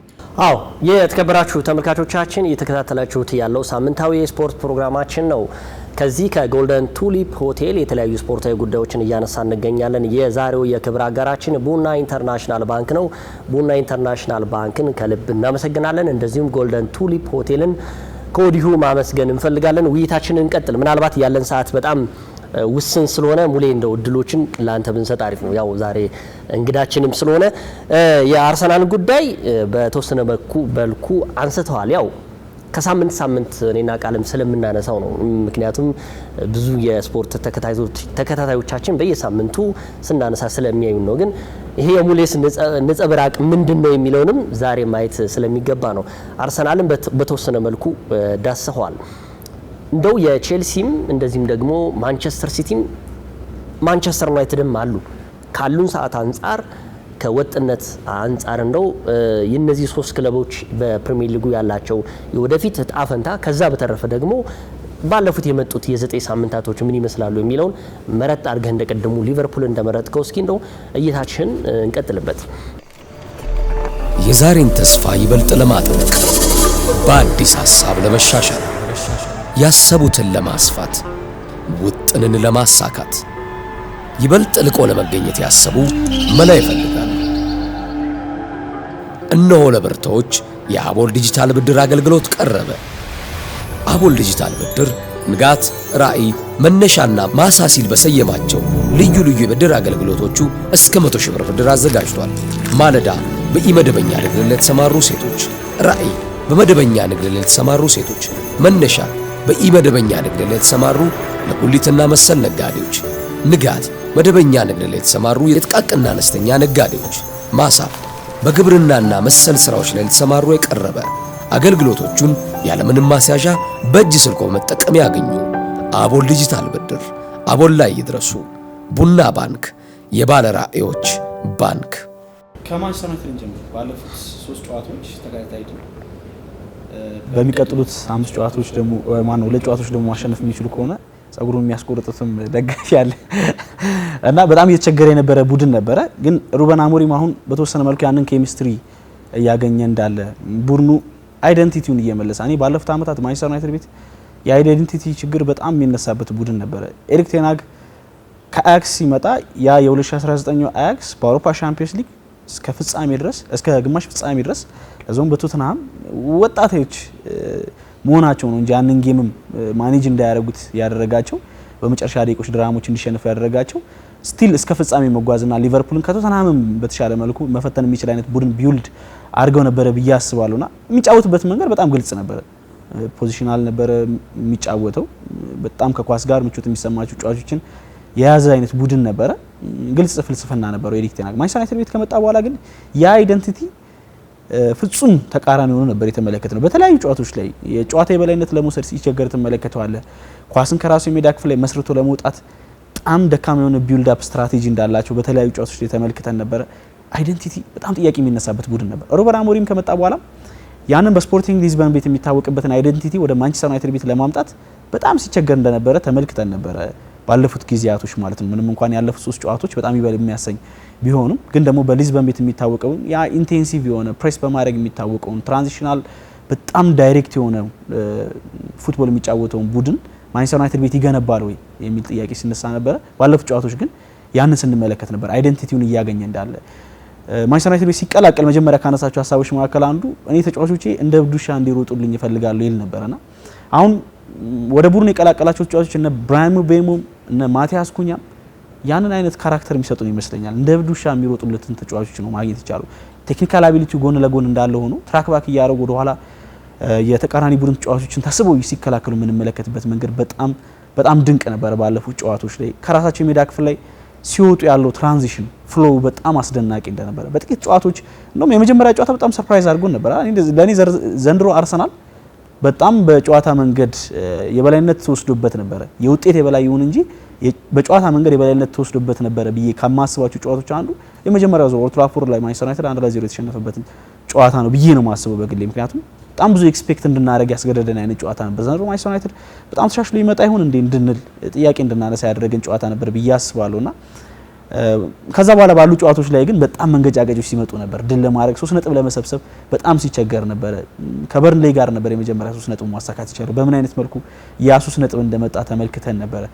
ያለፉት 3 ጨዋታዎች ግን መልካም የሚባሉ ናቸው። እነ ብራሂም ቤሞ እነ ማቲያስ ኩኛ በጣም ጥሩ ፐርፎርም እያደረጉ እነ ካዚሚሮ ራሳቸውን እያገኙ እንዳሉ ባለፉት ጨዋታዎች ዩናይትድ ቤት በጣም ጥያቄ ከሚነሳባቸው ጨዋቾች መካከል አንዱ ካዚሚሮ ነው። ካዚሚሮ ብቻ ሳይሆን በቃ ዩናይትድ ቤት አሁን ያለው የ6 ቁጥር ሚና በጣም ጥያቄ የሚነሳበት ቦታ ነውና እየተቸገሩ ነበር በዛ ፖዚሽን ላይ። በተወሰነ መልኩ ግን ካዚሚሮ ልምዱንም በመጠቀም ራሱን ወደ ተወሰነ መልኩ አቋሙ እየመለሰ ዩናይትድ በተሻለ መልኩ እንዲጓዝ እያደረገ እንደሚገኝ ጎሎቹንም ሲያስቆጥር እየተመለከትን አሲስትንም ሲያደርግ እየተመለከትን እንገኛለን ማለት ነውና አዳዲስ ተጫዋቾችም ኬሚስትሪ በደንብ የሰራለት ይመስለኛል ለአሰልጣኝ ሩበን አሞሪም ማለት ነው። በሚቀጥሉት ጨዋታዎች ደግሞ ዩናይትድ እኔ እንኳን ይሄ አይደንቲቲ መጥቶለት ይቅርና በየትኛውም አይነት መልኩ ውጤት መሰብሰብ ያለበት ቡድን ነው ብዬ አምናለሁ። ለተጫዋቾቹ ተነሳሽነት ያንን ቢውልድ ለማድረግ ጥሩ ኢንቫይሮንመንት ክሬት ለማድረግ ማሸነፍ አለበት ብዬ አስባለሁ። ከዛ በኋላ እያሸነፍክ የምታስባቸው ነገሮች አሉ። ቡድኔ እንዴት ቢውልድ ላድርግ፣ በምን አይነት መልኩ የጨዋታ አቀራረብኝ ይዤ መቅረብ ይችላል፣ ምን አይነት አይደንቲቲ ሊኖረው ይገባል የቡድን እና የሚለውን እና አሁን ድል እያደረገ መምጣቱ በዛ ላይ ደግሞ በሚፈልገው አይደንቲቲ ውስጥ መሆኑ ለማንቸስተር ዩናይትድ በጣም መልካም ነው ብዬ አስባለሁ። የሚቀጥሉት ጨዋታዎች ደግሞ የአዲስ አሰልጣኝ የቀየረው ሲያንዳችን የቀጠረው ኖቲንግሃም ፎረስትን ነው የሚያገኘው። ካለፉት ተጋጣሚዎቹ እንደውም በወቅታዊ አቋም ከተመለከትን በተወሰነ መልኩ ዝቅ ያለ ተጋጣሚ ይመስለኛል። እርግጥ አዲስ አሰልጣኝ ነው፣ የተለየ ተነሳሽነት መንፈስ ሊኖር ይችላል። ግን ስቲል ዩናይትድ አሁን ከሚመጣበት መንገድ አንጻር በተወሰነ መልኩ እንድንፈራው የሚያስገድድ ይመስለኛል። ምናልባት የአፍሪካ ዋንጫ ለአሰልጣኝ ሩበን አሞሪም ስጋት ካልሆነ በስተቀር እስካሁን ባሉት ጉዞዎች ግን በሶስቱ ጨዋታዎች በጣም ጥሩ ተስፋ ሰጪ የሚባል እንቅስቃሴ እየተመለከተን እኔ ግን ስጋት አለኝ ማንቸስተር ዩናይትድ በተመለከተ ማለት ነው። በተለያዩ ጨዋታዎች ላይ ልታምነው የማትችል አይነት ቡድን ነው ማንቸስተር ዩናይትድ። ብዙ ጊዜ ኤክስፔክት አድርገ ነው ከጠበቅነው ኤክስፔክቴሽን ግን የሆነ ሰዓት ላይ በጣም ኦቨር ፐርፎርም ሲያደርግ ትመለከተዋለህ። የሆነ ሰዓት ላይ ደግሞ የማይመለስ የሚመስለው አዘቀት ውስጥ ሲገባ ትመለከተዋለና ሁሉም ነገር አሁን ባለው መልኩ ይቀጥላል ማለት አይደለም። ግን ይህን ለማስቀጠል በተሻለ ኮንዲሽን ላይ እንዳሉ ይሰማኛል ማንቸስተር ዩናይትዶች። አሁን ያለው መንፈስ ግን የተሻለ ነው ማንቸስተር ዩናይትድ ቤት ብዬ አስባለሁ በግሌ። ያው የዩናይትድ ምንም ጥያቄ የለውም። ዘንድሮ የዩናይትድ የመጀመሪያዎቹ ሳምንታት ላይ ያሳየው የወጥነት ብቃት በፕሪሚየር ሊጉ ላይ እንደው ቢያንስ አብዛኞቹ በአውሮፓ መድረክ እንኳን ይሳተፍ እንዴ ምናምን የሚሉ ሰዎች ያስካደ ነበር በአርሰናል ጋር የነበረው ፐርፎርማንስ። ነገር ግን ዝቅም ከፍም እያለ ነው። አሁን ቅድም ሙሌ ያነሳው ጉዳይ እኔም ገዢ ነው ብዬ አስባለሁ። ማንቸስተር ዩናይትድ ሲያሸንፍ በጣም ቶፕ ሆኖ ያሸንፋል። በጣም ደግሞ ሲሸነፍ ደግሞ ወርዶ ነው የሚሸንፈው። እንደው ለደጋፊዎቹ ሲል ባላንስ ቢሆን በቃ ይሄ አይደለ ማንቸስተር ዩናይትድ በቃ የሆነ በቃ ከሳምንት 3 ነጥብ እያገኘ ግን ባላንስ አድርጎ ምክንያቱም የሚያሸንፋቸው ቲሞች አሳምኖ ያሸንፍና የሚሸነፍባቸው ቲሞች ደግሞ ማንቸስተር ዩናይትዳውያኖችን በጣም አንገት የሚያስደፋ ሽንፈት ላይነሳ የተቀበረ ቡድን እስኪመስል ድረስ ይሄ በጣም ከባድ ነው ለአንድ ቲም እና ስለዚህ ቅድም የአይደንቲቲ ጉዳይ ያነሳው የምስማማበት ጉዳይ ነው። ሌላው በዚህ የዘንድሮ የውድድር ዓመት ላይ ዩናይትድ በጣም እንደ ጥሩ የግልጋሎት እየሰጡ የሚገኙት ሶስቱን ተጫዋቾች ማንሳት እንችላለን። ብራያን ምቤሞ አንደኛው ነው። ሁለተኛው አማድንም ማንሳት እንችላለን። የማዞራዊ ጉዳይ የጉዳት ቶሎ ነገሮች በጣም እንትን እያደረጉበት መምጣት እነዚህ ሶስት ተጫዋቾችን ያለ ምክንያት አላነሳውም። ጥር የአፍሪካ ዋንጫ አለ። በእነዚህ ተጫዋቾች መሰረት ያደረገው ማንቸስተር ዩናይትድ ጥር ላይ ምን ሊሆን ነው? አሁን በጣም አስቸጋሪው ነገር ብዙ ጊዜ የምንለው እኛ የዓለም አቀፍ ጨዋታዎችን እንደሚደብሩን ሁሉ አርሰን ቬንገር በፊት የአፍሪካ ዋንጫን በጣም ነበር የሚጠሉት ብዙ አፍሪካን ተጫዋቾች ስለነበራቸው። አሁን ማንቸስተር ዩናይትድ ያለ ልምዱ ብዙ ተጫዋቾችን አፍሪካን ተጫዋቾችን መሰብሰቡ በሚፈልገው ደረጃ እንዳይሄድ ሊያግደው ይችላል። አሁን 1 2 3 ብለህ ከምጠራቸው ተጫዋቾች ውስጥ ብራያን ምቤሞ አንዱ ነው በማንቸስተር ዩናይትድ። አንድ ብቻ ማለት ከባድ ነው ባይሰር እሱን ነው የምልህ። አይ 1 2 3 ስልህ ከምጠራቸው ማንቸስተር ዩናይትድ ውስጥ 1 2 3 ብለህ ከምጠራቸው ተጫዋቾች ውስጥ አንዱ እሱ ነው። የነ ማቲያስ ኩናም የነ ብሩኖ ፈርናንዴዝም እንዳለ ሆኖ ስለዚህ ይህ ተጫዋች ማጣት ማለት አስበው። ስለዚህ ዩናይትድ በጥሬ ተጫዋቾች የዝውውር መስኮት ላይ አሁንም ሊያስብበት የሚገባው ጉዳይ ነው። እኔና ቃል ብዙ ጊዜ የምናወራው እንደው ባላባን ስንል ነበር። እሱም አፍሪካዊ ነው ለካ። እሱም ደግሞ ቢገዛውም ያው አፍሪካ ዋንጫ መሄዱ አይቀርም። ስለዚህ እንደነዚህ አይነት ጉዳይ መነሳቱ ለዩናይትድ ትንሽ አስከፊ ይሆንበታል ብዬ አስባለሁ። በእንቅርት ላይ ጆሮ ደግፍ ይባላል እንኳን ምናልባት ከመጡበት ሂደት አንጻር አሁን በጥሩ መነቃቃት ላይ ይገኛሉ ብላችሁ ያነሳችሁ ተገቢ ይመስለኝ። ኔክስት 2 ጌምስ 2 ጨዋታዎች በሲቲ ግራውንድ ኖቲንግሃም ፎረስትን ይጫወታሉ። በኋላ ላይ ደግሞ ስፐርስ ላይ እርግጥ እማላምነው ቡድን የቶማስ ፍራንክ አንደኛው ቡድን የቶማስ ፍራንክ ቶተንሃም ሆትስፐር ነው። ከሳምንት ሳምንት ምን አይነት ብቃት ሊያሳይ እንደሚችል ለመደገመት ራሱ አዳጋች የሆነ ቡድን ነው። ማንቸስተር ዩናይትድ ባለፉት 3 ጨዋታዎች ከተለዩብኝ ትልቁ ኳሊቲ አንዱ የሚቆጠርበት የግብ መጠን ትንሽ በመጠኑም ቢሆን አንሷል። በመጀመሪያዎቹ 6 ጨዋታዎች 11 ያህል የፕሪሚየር ሊግ ጎሎች ነበር የተቆጠሩበት። በኋላ ላይ ሴን ላመንስም ወደ ቋሚነት ከመጣ በኋላ ባለፉት 3 ጨዋታዎች ምናልባት ከሰንደርላንድ ጨዋታ በኋላ የተቀየረው ዩናይትድ 3 ጎሎችን ብቻ ነው ያስተናገደው። በመሃል ከባድ ቡድኖችን ገጥመዋል። ብራይተንን ገጥመዋል፣ ሊቨርፑልን ገጥመዋል በልዩነት። ሰንደርላንድም ባሳለፍነው ሳምንት ስታንፎርድ ብሪጅ ላይ ቸልሲን እንዴት እንዳደረገው ተመልክተናል። በእንደዚህ ሁሉ ግን ማንቸስተር ዩናይትድ ማሸነፍ ብቻ ነው ያለበት ብዬ የማስበው በየጨዋታዎቹ ነጥብ ማግኘት የማንቸስተር ዩናይትድን የስነ ልቦና ጥንካሬ ይመልሳል ብዬ አስባለሁ። በሽንፈት ውስጥ ቡድንህን ማስተካከል በጣም ከባድ ነው። ምክንያቱም የምታስበው ሽንፈቱን ብቻ ስለሆነ ነጥብ እያገኘ በሄድክ ቁጥር ግን የምታስተካክላቸው ነገሮች በዛ ልክ ቅርጽ እየያዙ የሚሄዱበት እድል ሰፊ ነው ብዬ አስባለሁ። አሁን ማንቸስተር ዩናይትድ ፕሮሰስ ላይ ሊሆን ይችላል፣ ግን ማንቸስተር ዩናይትድ የአሸናፊነት ስነ ልቦና እንዲላበስ ፕሮሰስ ያስፈልገዋል ብዬ አላምንም። ባሳለፍነው ሳምንት አንስተነዋል። የማንቸስተር ዩናይትድ ታሪክን መረዳት ብቻ ለዩናይትድ ተጫዋቾች ትልቅ መነሳሻ ይሆናል ብዬ አስባለሁ። አሰልጣኝ ሩበን አሞሪም ያጫወት መንገዳቸው የሚተቸው ውጤት ካጡበት ብቻ ነው። አሁንም እንደግመዋለን ሀሳብ ውጤት እስካመጡበት ድረስ ያዋጣኛል ያሉት መንገድ መጠቀም ይችላሉ። ምክንያቱም እርግጥ አንድ አሰልጣኝ የተለያዩ ሀሳቦች ሊኖሩት ይገባል ብዬ አስባለሁ። የተቃራኒ ቡድን ደካማና ጠንካራ ጎንን ባጠና መልኩ አንድ አሰልጣኝ ይዞ መቅረብ አለበት ብዬ አስባለሁ። የእሳቸው አሰላለፍ ተመሳሳይ ነው። ብዙ ጊዜ ባለፉት 3 ጨዋታዎች ግን አሰላለፋቸው ሳይሆን የተቀየረብኝ የተጫዋቾች ወርክ ሬት በጣም ሀይ ሆኖ ተመልክተነዋል። በብራይተን ጨዋታ ላይ የነ ኩኛ እስከ ተከላካይ ክፍል ድረስ እየተመለሱ ሲከላከሉ የተመለከትንበት አጋጣሚ እጅግ አስደናቂ ነበር።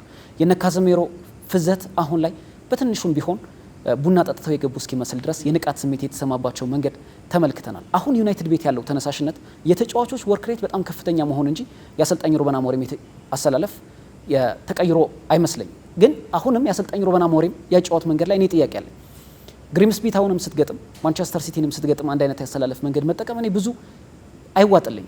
አሰልጣኝ ኦሊቨር ግላስነር ይላሉ መጫወትን የምመርጠው በ3 ተከላካዮች ነው፣ ግን ብዙ ጊዜ ተቃራኒ ቡድን ማጥናት እወዳለሁ ሲሉ ተስተውሏል። በአርሰናል የነበረው ክሪስታል ፓላስን ተመልክተናል። በፎርም ደረጃ ወደ 4-3-3 ሲቀየር ተመልክተናል። 4-4-2ን ሲጠቀሙ ተመልክተናል።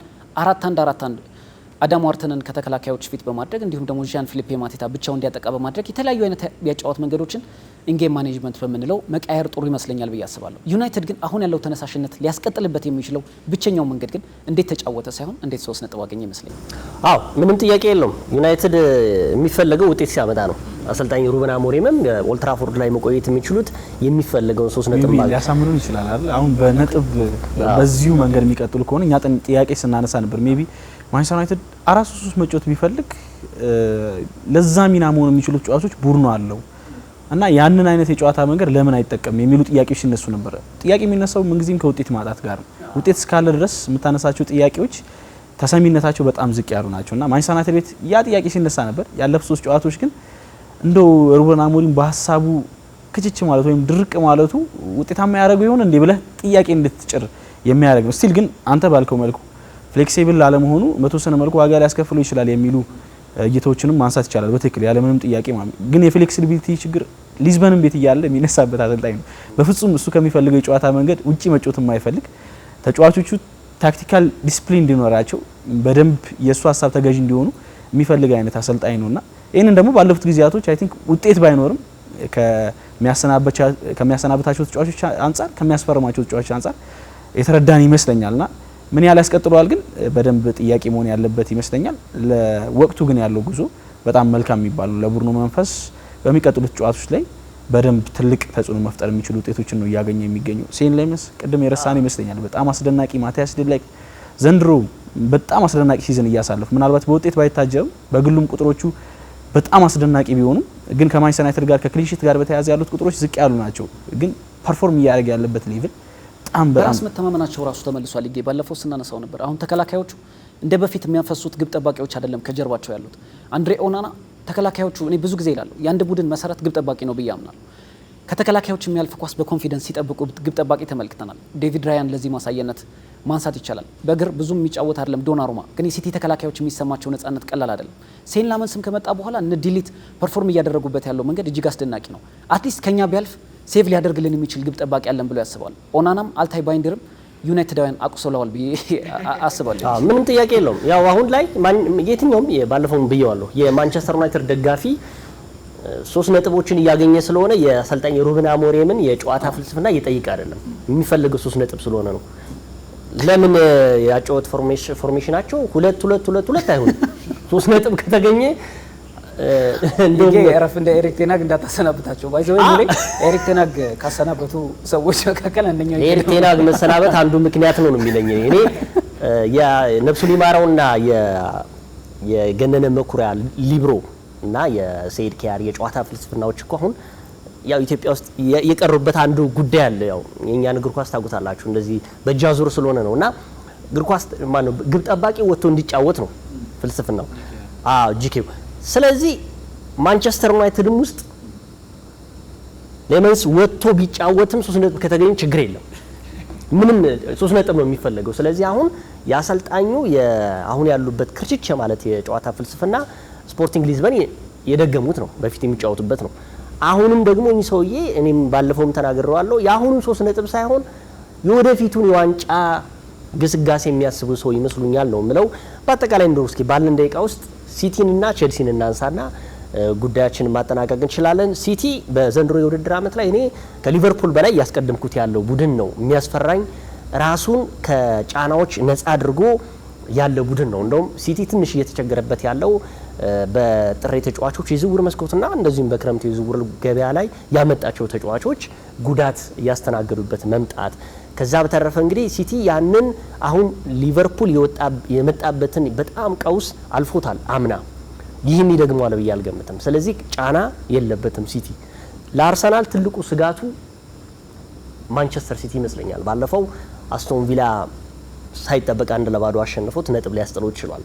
ነገር ግን አሁንም ከጀርባው ትልቅ ትንፋሽ እየተነፈሰበት ያለው ሲቲ ይመስለኛል ለአርሰናል በዚህ የውድድር ዓመት ላይ። የቼልሲን ጉዳይ ሳናሳ ዘንድሮ ወጥነት የሌለበት ቼልሲ ነው።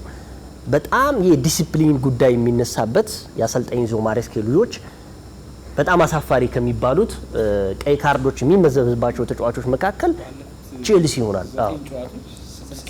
ይሄ ከዛም በላይ ደግሞ ለ2 ወራቶች በጉዳት ተቀምጦ የነበረው ሊያም ዴላፕ በመጀመሪያው ጨዋታ ላይ ቀይ ካርድ መመልከቱ ይሄ የዲሲፕሊን ጉዳይ ነው። እሳቸው አሁን ይሄንን ተመልከቱ። ይሄ አሁን ለቼልሲ በጣም ትልቅ ችግር ሆኗል። ሁለተኛ ተጋጣሚያችሁ ለምሳሌ ቶተንሃም ነው። የፊታችን እሁድ የሚያደርጉት ከቶተንሃም ጋር የሚያደርጉት ጨዋታ በጣም ከባድ ጨዋታ ነው። ስለዚህ ወጥነት የጎደለው በዚህ ውድድር ዓመት ላይ ለኔ ቼልሲ ነው። ዛሬ ያሸንፋል ስትለው ነገ የሚሸነፍ በስነ ምግባር በልምድ ጉዳይ ራሱ የሚታማው ቼልሲ ነው። በአጠቃላይ እስኪ እናንተም ሁለቱን ቲሞች ምን ትላላችሁ? አይ ቲንክ በጣም በወጣቶች መሞላቱ ቼልሲ ፈተና የሆነበት ይመስለኛል። እኔ በግሌ የፕሪሚየር ሊጉ ወጣቱን ቡድን የያዘው ቡድን ቼልሲ ነው። አቬሬጅ እድሜያቸው ወደ 24 ዓመት አካባቢ ነውና ይሄ ቼልሲ በሚለው ግሬስ ውስጥ የምናውቀው የእድሜ ቁጥር ሳይሆን የሆነ ታዳጊዎችን በማፍራት የሚታወቅ አይነት ቡድን ያለውን የእድሜ አቬሬጅ የያዙ እንደሆነ ነው እኔ ፊልም ማድረገው ማለት ነው። በሚያደርጓቸው የዝውውር እንቅስቃሴዎች ለኔ ቼልሲ የታለንት አዳኝ እንደሆነ ነው ባለፉት ጊዜያቶች ስመለከት የነበረው ማለት በጣም የሚገራርሙ ታለንቶችን ከተለያዩ የዓለም ክፍላቶች ሲሰበስብ ተመልክተን ነበር። ለምሳሌ እነ ስቲቫው በብራዚል ሴሪያ ላይ በጣም አስደናቂ ታለንት የነበራቸው ተጫዋቾች ነበሩ። ሌሎች ተጫዋቾችንም ጨምረን ማንሳት እንችላለን። በፈረንሳይ ሊጋ በጣም ጥሩ ጊዜ ያሳልፈው ያመጧቸው ተጫዋቾች አሉ። በውሰት የሰጧቸው ተጫዋቾች ነበሩ። በስፖርቲንግ ሊዝበን ቤት የ17 ዓመቱን ኮንዳ እሱን አሁን በውሰት ነው እንጂ ሌላ ክለብ የሚገኘው የሆኑ ታለንቶችን እንደ ኢንቨስትመንት ራሳቸውም ከዚህ ቀደም ከቼልሲ ባለሀብቶች መካከል አንዱ የሆኑ ስማቸው ቶድ ቦሆሊ እሳቸውም በደንብ ኢንቨስት አድርገው ወጣቶች ላይ ያንን ኢንቨስትመንት ወደ ማርኬት ለመቀየር ፍላጎት እንዳላቸው ሲናገሩን ተመልክተን ነበር። እግር ኳስ ላይ እንደዚህ አይነት ነገሮች እንደሚቻሉ ለማሳየት ማለት ነውና በጣም ወጣት ተጫዋቾችን ይመጣሉ። ቡድኑ የሚቀያየርበት መንገድ፣ ቅርጹን የሚለቅበት መንገድ ፍጥነቱ በጣም የሚያስደነግጥ ነው። አሁን ቼልሲ 2021 ላይ የአውሮፓ ሻምፒዮንስ ሊግ ካሸነፈበት ቡድን ውስጥ የሚገኘው አንድ ተጫዋች ነው ይባል ለማመን በጣም አስቸጋሪ ይመስለኛል። ይህንን በተደጋጋሚ ተመልክተናል። ቅርጽ በምን ያህል መልኩ ቡድኑ እንደሚቀያየር ማለት ነው። በዛ ላይ ደግሞ እነዚህ ወጣት ተጫዋቾችን ማኔጅ ለማድረግ በጣም ፈታኝ ነው። ከልምድ ማነስ ጋር በተያያዘ ሚስቴኮችን በተደጋጋሚ ሊሰሩ ይችላሉ። ኬርለስ ሊሆኑ ይችላሉ። ሙዲ በሆኑበት ጨዋታ ብቻ ጥሩ ፐርፎርም ሊያደርጉ ይችላሉ።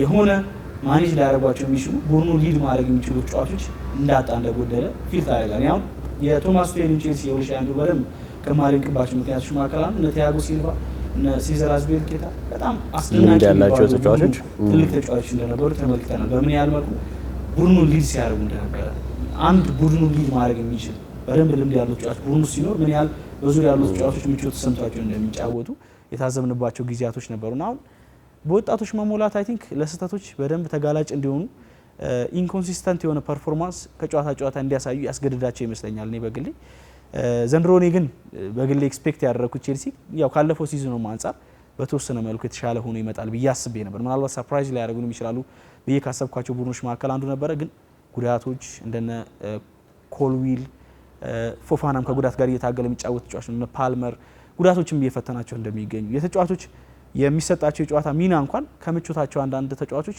ውጪ እንደሆነ ለምሳሌ ኢንዞ ለነ ኮል ፓልመር መስዋዕት የሚሆን ተጫዋች እንደሆነ የተመለከትንባቸው አጋጣሚዎች ነበሩ። እሱ ምቾት የሚሰማው ለጎል ቀርቦ ሲጫወት እንደ 10 ቁጥር የመሰለ ሚና ተሰጥቶት ሲጫወት እንደሆነ የምናውቀው አይነት ባህሪ ያለው ተጫዋች ነው። ስቲል ከ6 ቁጥር እየተነሳ እንኳን ቦክስ ቱ ቦክስ እየተጫወተም ቢሆን የግብ ዕድል የመፍጠር አቅሙና ዘግይቶ እንደ ሌት ካመር ወደ ቦክስ እየገባ ጎል የማስቆጠር አቅሙ ከፍ ያለ ተጫዋች እንደሆነ እናውቃለንና ያንን ነጻነት ግን በተወሰነ መልኩ እየተጋፉት እንዳሉ እነ ኮል ፓልመር ወደ መስመር ሳይወጡ ደግሞ እነ ፔድሮ ኔቶ እነ ስቴቫ በአንድ ቦታ ላይ ክምችት ብሎ እና የኢንዞ ማሪስካው ቼልሲ ያው በወጣቶች እንደመሙላቱ መጠን አሰልጣኙ ወጣት እንደመሆናቸው መጠን እየተፈተኑ እንዳለ ፊል አረጋለሁ።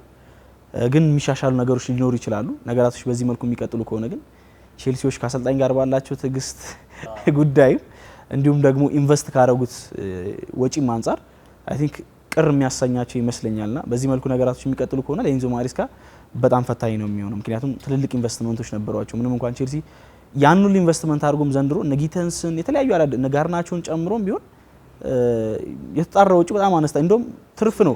ወደ 3 ሚሊዮን ፓውንድ ትርፍ አለው እንደውም ቼልሲ ከሌሎች ቡድኖች ለየት የሚያደርገው ከሱ በላይ ትርፍ ያተረፈው አይ ቲንክ በርንማውዝ ነው። ከዛ ውጭ ያተረፈ ቡድን የለም በዘንድሮ የውድድር ዓመት ማለት ነውና ወጪያቸውን ስታስበው በተወሰነ መልኩ ከሽያጮች ማካካስ ችሏል። ግን ስቲል ወጪ ነው። የመጡ ተጫዋቾች አሉ፣ ቡድኑ ላይ ያዳረካቸው ተጫዋቾች አሉ። እነዛን ቫልዩ መስጠት ከሆነ በጣም አስቸጋሪ ነው የሚሆንባቸው ለኢንዞ ማሪስካ። እየተፈተኑም እንዳሉ እየተመለከትን እንገኛለን። ወደ ሲቲ ካለፍን ግን ሲቲ ትራንዚሽን ላይ ያለ ቡድን ነው። እኔ እንደዛ ነው ፊልም ማድረገው። ትራንዚሽን ላይ ስንል ግን ከተጫዋቾች ጋር ከጌም ፕላን ጋር ከተለያዩ ጉዳዮች ጋር በተያያዘ ትራንዚሽን ላይ ያለ ቡድን እንደሆነ ነው የሚሰማኝ። ምክንያቱም ፔፕ ጋርዲዮላ ከባህሪው ወጣ ያሉ ነገሮችን በተለያዩ ጨዋታዎች ላይ እየተመለከትን ያለ ነው። ሞር ፖዚሽን ቤዝድ ፉትቦል ነው የሚጫወተው ፔፕ ጋርዲዮላ። ግን ያንን ባህሪውን እየለቀቀ እየመጣ ትራንዚሽናል ፉትቦልን ለመጫወት ጥረት እያደረገ እንዳለ ያስፈረማቸውን ተጫዋቾች ስንመለከት እንኳን ያንን ሴንስ እንድናደርግ የሚያስገድዱ አይነት ተጫዋቾች እንደሆኑ ለምሳሌ ቲጃኒ ራይንደርስ በጣም አደገኛ የሚባል ቦር ኬሪየር እና ኳስ አሳዳጅ የሚባል አይነት ተጫዋች ነው። ድራይቭ የሚያደርግበት ቴክኒኩ፣ ፍጥነቱ ኳስን ከራሱ የሜዳ ክፍል ላይ ወደ ተቃራኒ ቡድን የሜዳ ክፍል ይዞ የሚገባበት መንገድ ለትራንዚሽን ፉትቦል ነው እንጂ ፖዚሽን ቤዝድ ፉትቦል ለሚጫወት ቡድን የሚሆን አይመስልም። የእርጋታ ያለው ተጫዋች አይመስልም። የተለያዩ ተጫዋቾች ስትመለከት እንደ ራያን ቼርኪ ለእንደዚህ አይነት እብደት ለሞላው ቡድን በደንብ የሚሆኑ ተጫዋቾች እንደሆነ የታዘብንበት አጋጣሚዎች ነበሩና ፔፕ ጋርዲዮላ የቀጠረው ምክትል አሰልጣኝ እንኳን ከተመለከት ነው በኤርገን ክሎፕ ስር የሰራ አሰልጣኝ ነው፣ ምክትል አሰልጣኝ ነው ፔፕ ሊንደርስ። እሱ የሚጫወትበት መንገድ በኤርገን ክሎፕ ስር ያ በጣም ዳይሬክት በሆነው ሊቨርፑል ነው የምናውቀው እንጂ ፖዚሽን ቤዝድ በሆነ ሊቨርፑል ውስጥ አናውቀውምና አሁን ፔፕ ጋርዲዮላ ያንን አይነት ሲስተም እንደ አዲስ ቡድን ውስጥ ለማስረጽ እየሞከረ እንዳለ ፊል እያደረግን በተለያዩ ጨዋታዎች ላይ እየተመለከትን እንገኛለን። ዲፌንድ ሲያደርግ እንመለከታለን። ኳሶችን ሲይዝ በጣም ዳይሬክት ሆኖ ቶሎ የተቃራኒ ቡድን የሜዳ ክፍል ላይ ለመድረስ ሲሞክር የተመለከትንባቸው አጋጣሚዎች ነበሩ። ከተጫዋቾች አንጻር ሚናቸው እየተለዋወጡ የመጡ ተጫዋቾች ነበሩ። ኤደርሰን በፖዚሽናል ፉትቦል ውስጥ ከተመለከትናቸው ግሬተስት ከምንላቸው ግብ ጠባቂዎች መካከል አንዱ ነው። ቢውልድ አፕ ከግብ ጠባቂ ነው የሚጀምረው፣ ማጥቃት ከግብ ጠባቂ ነው የሚጀምረው ይባላል። መከላከል ደግሞ ከአጥቂዎች ነው የሚጀምረው ይባላል። የክራይፍ ፍልስፍና እኔ እሳቸው በጣም የሚገራርሙ ኮቶች አሏቸው ንግግሮች ማለት ነው ስለ እግር ኳስ ፍልስፍናና ይሄ በጣም ገዢ የሆነ ሀሳብ ይመስለኛል። በተለይ ደግሞ አሁን ካለው እግር ኳስ ጋር በደንብ የሚሄድ ማለት ነው። ሶ ፔፕ ጋርዲዮላ ማጥቃቱን ከሚያስጀምርባቸው ትልቅ መሳሪያዎች መካከል አንዱ ኤደርሰን ነበር። ፕሪሚየር ሊግ ላይ 7 አሲስቶችን በማድረግ ሪከርድ ያለው ግብ ጠባቂ ነው። ኳስን ከራስ ሜዳ ክፍል ላይ እንዴት ቢውልድ አድርገ መውጣት እንደምትችል ማሳያ ከሆኑ ትልቅ ግብ ጠባቂ ከነ ማኑኤል ኖየር ከነ ቪክተር ቫልዴሽ እነዚህ ተጫዋቾችም ከፔፕ ጋርዲዮላ ጋር የሰሩ ግብ ጠባቂዎች ናቸው። ኤደርሰን ሌላኛው ማሳያ ነበረ። እሱን ለቆ ከኳስ ጋር ፍጹም ምቾት የማይሰማው በሉዊስ ኤንሪኬ ፓሪስ ሴን ዠርሜን ውስጥ ከኳስ ጋር ምቾቱ አስደሳች ስላልሆነ እንዲለቀቅ የተገደደ አይነት ተጫዋች ነው። ሲያስፈርም የሆነ ፊልም የምታደርገው ነገር አለ አይደል? ከለቀቀው ተጫዋች ካመጣው ተጫዋች አንጻር ይሄ ቡድን ወዴት አይነት የጨዋታ መንገድ እየመጣ ነው ብለ ጥያቄ እንድታነሳ እንደ ሹት ስቶፐር ከተመለከት ነው ዶናሩማ በሳት ክላስ ከሆኑ ግብ ጠባቂዎች መካከል አንዱ ነው። ለኔ ከኤደርሰንም በተሻለ ሹት ስቶፐር ነው። ግን ደግሞ ከኳስ ጋር ባለው ምቾት ጥያቄ የምታነሳ ከሆነ በጣም መጥፎ ከሚባሉ ግብ ጠባቂዎች መካከል አንዱ ነው ከኳስ ጋርና ፔፕ ግን ያንን የፈለገ አይመስልም። ሹት ስቶፐርነቱ እንዳለ ሆኖ ግን በጣም ዳይሬክት የሆነ ቡድን ለመገንባት ጥረት እያደረገ እንደሚገኝ የተመለከተን እንገኛለን። በዛ ውስጥ ደግሞ እየተፈተነ ነው። በተለያዩ ጨዋታዎች ላይ የተመለከተን የምንገኘው ለምሳሌ የወጥነት ችግር እናነሳለን። የሆኑ ጨዋታዎች ላይ በጣም አስፈሪ ሆኖ እንመለከተዋለን። የሆኑ ጨዋታዎች ላይ ደግሞ በጣም ሲቸገር እንመለከተዋለን። የአስቶን ቪላ ጨዋታ እነዛ አይነት ጥያቄዎች እንድናነሳ ከሚያስገድዱን ጨዋታዎች መካከል አንዱ ነበረ ብለን በድፍረት መናገር እንችላለንና ለኔ ትራንዚሽን ጊዜ ነው ለፔፕ ጋርዲዮላ ትልቁ የአርሰናል ተፎካካሪ ይሆናል ብዬ ያሰብኩት በግሌም ዋንጫውን ያሳካል ብዬ ፕሪዲክት ያደረኩት ቡድን ሊቨርፑል ነበር ዘንድሮ ሲዝኑ ከመጀመሩ በፊት። ምክንያቱም ትራንዚሽን ላይ የነበረበት ወቅት ላስት ሲዝን ብዬ ነበር የማስበው። ትልልቅ የሚባሉ ተጫዋቾችን በእድሜያቸው መጨረሻ ላይ እንደነበሩ ተመልክተን ነበር ላስት ሲዝን። ስቲል አንድ አመት አሁን አድርጎ ነው የመጡት። በእርግጥ ግን ያኔ ቡድኑን በዝውውሩ ረገድ አሳድገዋል ብሎ ለማናገር በጣም አስቸጋሪ ነበር። ምክንያቱም አንድ ተጫዋች ነበረ ኬዛን ወደ ቡድኑ የቀላቀሉት። በ6 ቁጥር ቦታ ላይ እነሱ ሜንዲን ካይሴዶን የተለያዩ ተጫዋቾችን ለማስፈረም ሞክሮ ያልተሳካለት ቡድን ነበርና በዛ ትራንዚሽን ውስጥ ሆኖ ይሄ ቡድን እንዴት ነው ስኬታማ መሆን የሚችለው ብለን ጥያቄ ስናነሳ ግን ሳንጠብቀው የአርነ ስሎቱን ሊቨርፑል በጣም የሚገርም ሲዝን አሳልፎ ከመጀመሪያዎቹ ሳምንታት ጀምሮ በሰበሰበው ነጥብ የፕሪሚየር ሊግ ሻምፒዮን ሆኖ ተመለከት ነው ማለት ነውና ዘንድሮ ያን ፈተና በተወሰነ መልኩ ያን ጫና ያቀላሉ ብዬ አስቤ ነበር። ምክንያቱም ያ ነጻነት ተሰጥቷቸው ነበር። ትልልቅ የሚባሉ ዝውውሮች እንዲያደርጉ በደንብ ኢንቨስት ተደርጎላቸው ነበረ። የለቀቁት ተጫዋች አለ። አዎ ግን በቡድን ውስጥም አሁን አንዳንዴ ሙሉ በሙሉ ቅርፊትን ከመቀየር የሆኑ ልምድ ያላቸውን ተጫዋቾች እዛው አስቀርተ ከዛ ደግሞ አዳዲስ ተጫዋቾችን ለማቀናጀት ስትሞክር የተሻለ ቀመሩ የሚሰራ ይመስለኛልና እነ መሐመድ ሳላ እነ ቨርጂል ቫን ዳይክ እነ አሊሰን ቡድን ውስጥ ላለፉት ዓመታት ቡድን ውስጥ ብቻ ሳይሆን በአውሮፓ ታላላቅ ውድድሮች በእንግሊዝ ፕሪሚየር ሊግ በዋንጫም ዴኮሬትድ የሆኑ ልምድ ያላቸው ተጫዋቾች ናቸውና ለወጣቶች ለሚመጡት ተጫዋቾች የተሻለ ልምድ መስጠት ይችላሉ፣ የተሻለ ኢንቫይሮንመንት፣ የተሻለ ምቾት መስጠት ይችላሉ ብዬ አስቤ ነበረ። ግን ያ ቀመር እንዳልሰራ ተመለከትን። ዞሮ ዞሮ ግን ፕሪዲክት ያደረኩት አርሰናልና ሊቨርፑል ነበረ። አሁን ላይ እኔ ሆነ ፕሪዲክት አድርግ ካልከኝ ግን በዛ ምቾት ውስጥ እየተጓዘ ያለው ቡድን ለዛውም የአርሰናልን ምርጡን ፐርፎርማንስ አይተናል ብዬ አላስብም። እኔ በግሌ ምናልባት በጥቂት ጨዋታዎች ካላነሳን በስተቀር አርሰናል ያንን ምርጡን ፐርፎርማንስ እያገኘ በሚመጣባቸው ጊዜያቶች ይበልጥ አሳማኝ የሆነ በሚመጣባቸው ጊዜያቶች አስፈሪ ቡድን እየሆነ የሚመጣ ይመስለኛል የትኛውም አይነት ዋንጫ ማለት ነውና አይ ቲንክ አሁን በምቾት ለፕሪሚየር ሊግ ዋንጫ ኤክስፔክት የምናደርገው ቡድን ባለፉት 9 ሳምንታቶች መናገር ካለብን አርሰናልን ይመስለኛል። የኛንም ግምቶች በተወሰነ መልኩ ሺፍት እንድናደርግ የሚያስገድድ አይነት ፐርፎርማንሶች ከጨዋታ ጨዋታ እየተመለከትን እንገኛለን።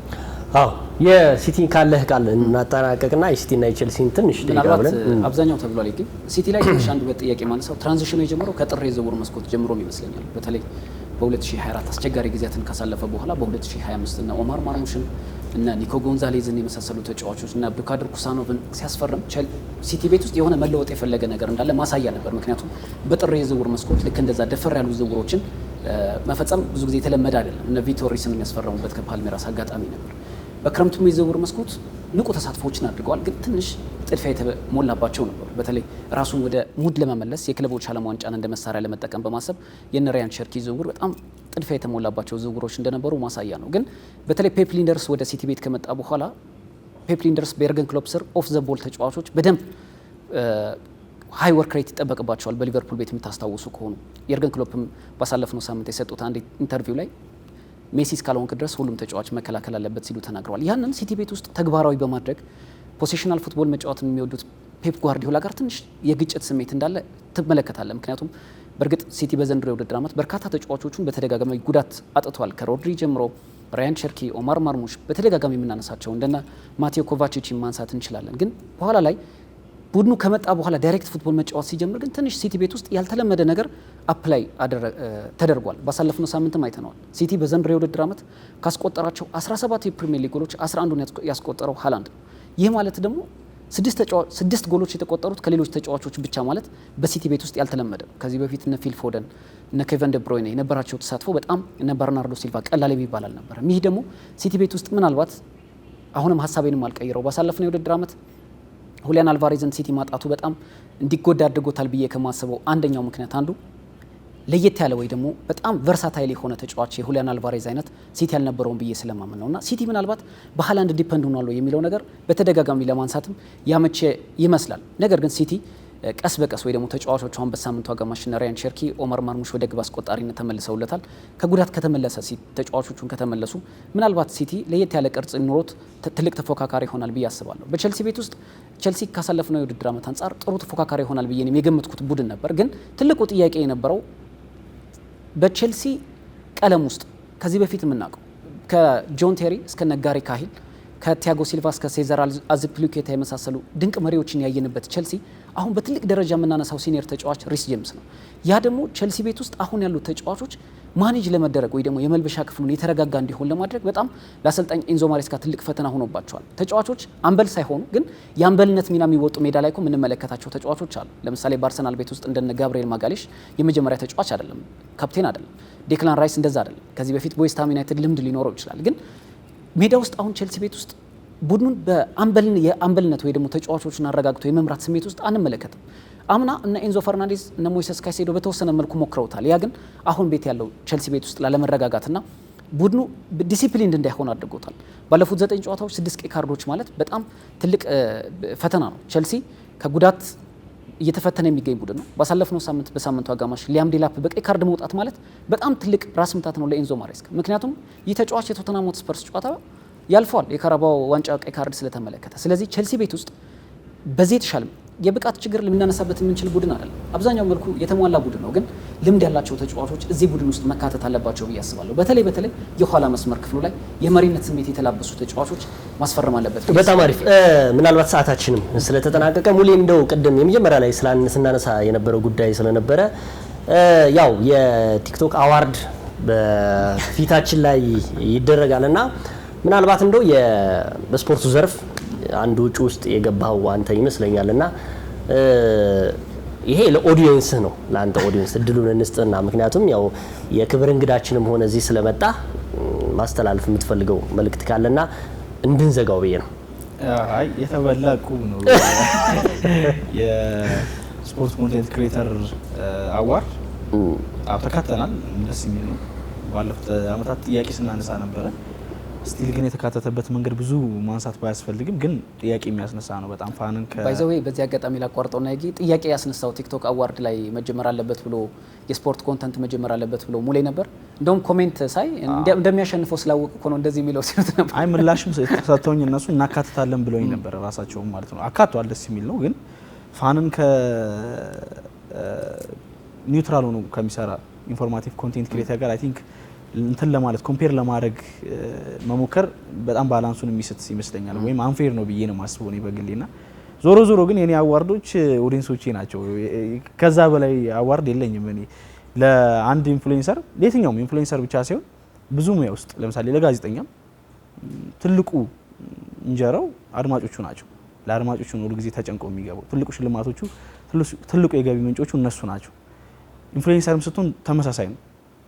ለአንድ ኢንፍሉዌንሰር ኦዲየንሱ ናቸው ሁሉ ጊዜ ሰፖርት እያደረጉ የተሻለ ሌቭል ላይ እንዲደርስ ከጀርባው ነው የሚቆሙ ማለት ነውና ለኛ እነዛን የመሰሉ ከ600 ሺህ በላይ የሆኑ ሽልማቶች አሉንና ከነሱ ጋር በፍቅር እንቀጥላለን።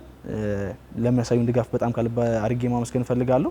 እናንተንም ደግሞ እዚህ አክብራችሁ ስለጠራችሁኝ በጣም ከልብ አድርጌ አመሰግናለሁ። የምትሰሩት ስራ በጣም ቆንጆ ነው። ስፖርት ውስጥ ሞር ደግሞ እንደዚህ ወጣቶችን እየጋበዛችሁ እንደምታደርጉት አውቃለሁ፣ ግን እየጋበዛችሁ ከሶሻል ሚዲያ ያሉትን ወጣቶች እድል እየሰጣችሁ ራሳቸውን ማሳየት እንዲችሉ ብታረጉ መልካም ነው ብዬ አስባለሁ። በምታረጉት ነገር ላይ እንድትቀጥሉ ማለት ነው።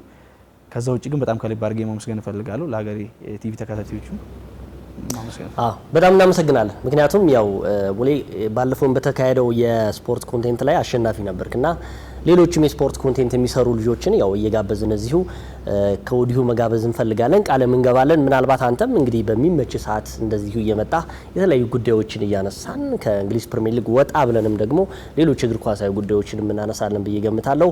ሙሉነህ መብራቱ፣ ይገደብ አባይና ቃለ ስላሴ ካሳይ ከመላው የስቱዲዮ ባለሙያዎች ጋር አብረናችሁ ቆይታ አድርገናል። ቡና ኢንተርናሽናል ባንክ እንደዚሁም ጎልደን ቱሊፕ የክብር አጋራችን ነበር። ሳምንት በሌላ ጉዳይ እንመለሳለን። እስከ ሳምንት መልካም ሳምንት ይሁንላችሁ። የዛሬን ተስፋ ይበልጥ ለማጥበቅ በአዲስ ሐሳብ ለመሻሻል ያሰቡትን ለማስፋት ውጥንን ለማሳካት ይበልጥ ልቆ ለመገኘት ያሰቡ መላ ይፈልጋሉ። እነሆ ለብርቶች የአቦል ዲጂታል ብድር አገልግሎት ቀረበ። አቦል ዲጂታል ብድር ንጋት፣ ራዕይ፣ መነሻና ማሳ ሲል በሰየማቸው ልዩ ልዩ የብድር አገልግሎቶቹ እስከ 100 ሺህ ብር ብድር አዘጋጅቷል። ማለዳ በኢመደበኛ ንግድ ላይ የተሰማሩ ሴቶች፣ ራዕይ በመደበኛ ንግድ ላይ የተሰማሩ ሴቶች፣ መነሻ በኢመደበኛ ንግድ ላይ የተሰማሩ ለጉሊትና መሰል ነጋዴዎች፣ ንጋት መደበኛ ንግድ ላይ የተሰማሩ የጥቃቅንና አነስተኛ ነጋዴዎች፣ ማሳ በግብርናና መሰል ስራዎች ላይ የተሰማሩ የቀረበ አገልግሎቶቹን ያለምንም ማስያዣ በእጅ ስልኮ መጠቀም ያገኙ። አቦል ዲጂታል ብድር፣ አቦል ላይ ይድረሱ። ቡና ባንክ፣ የባለ ራዕዮች ባንክ።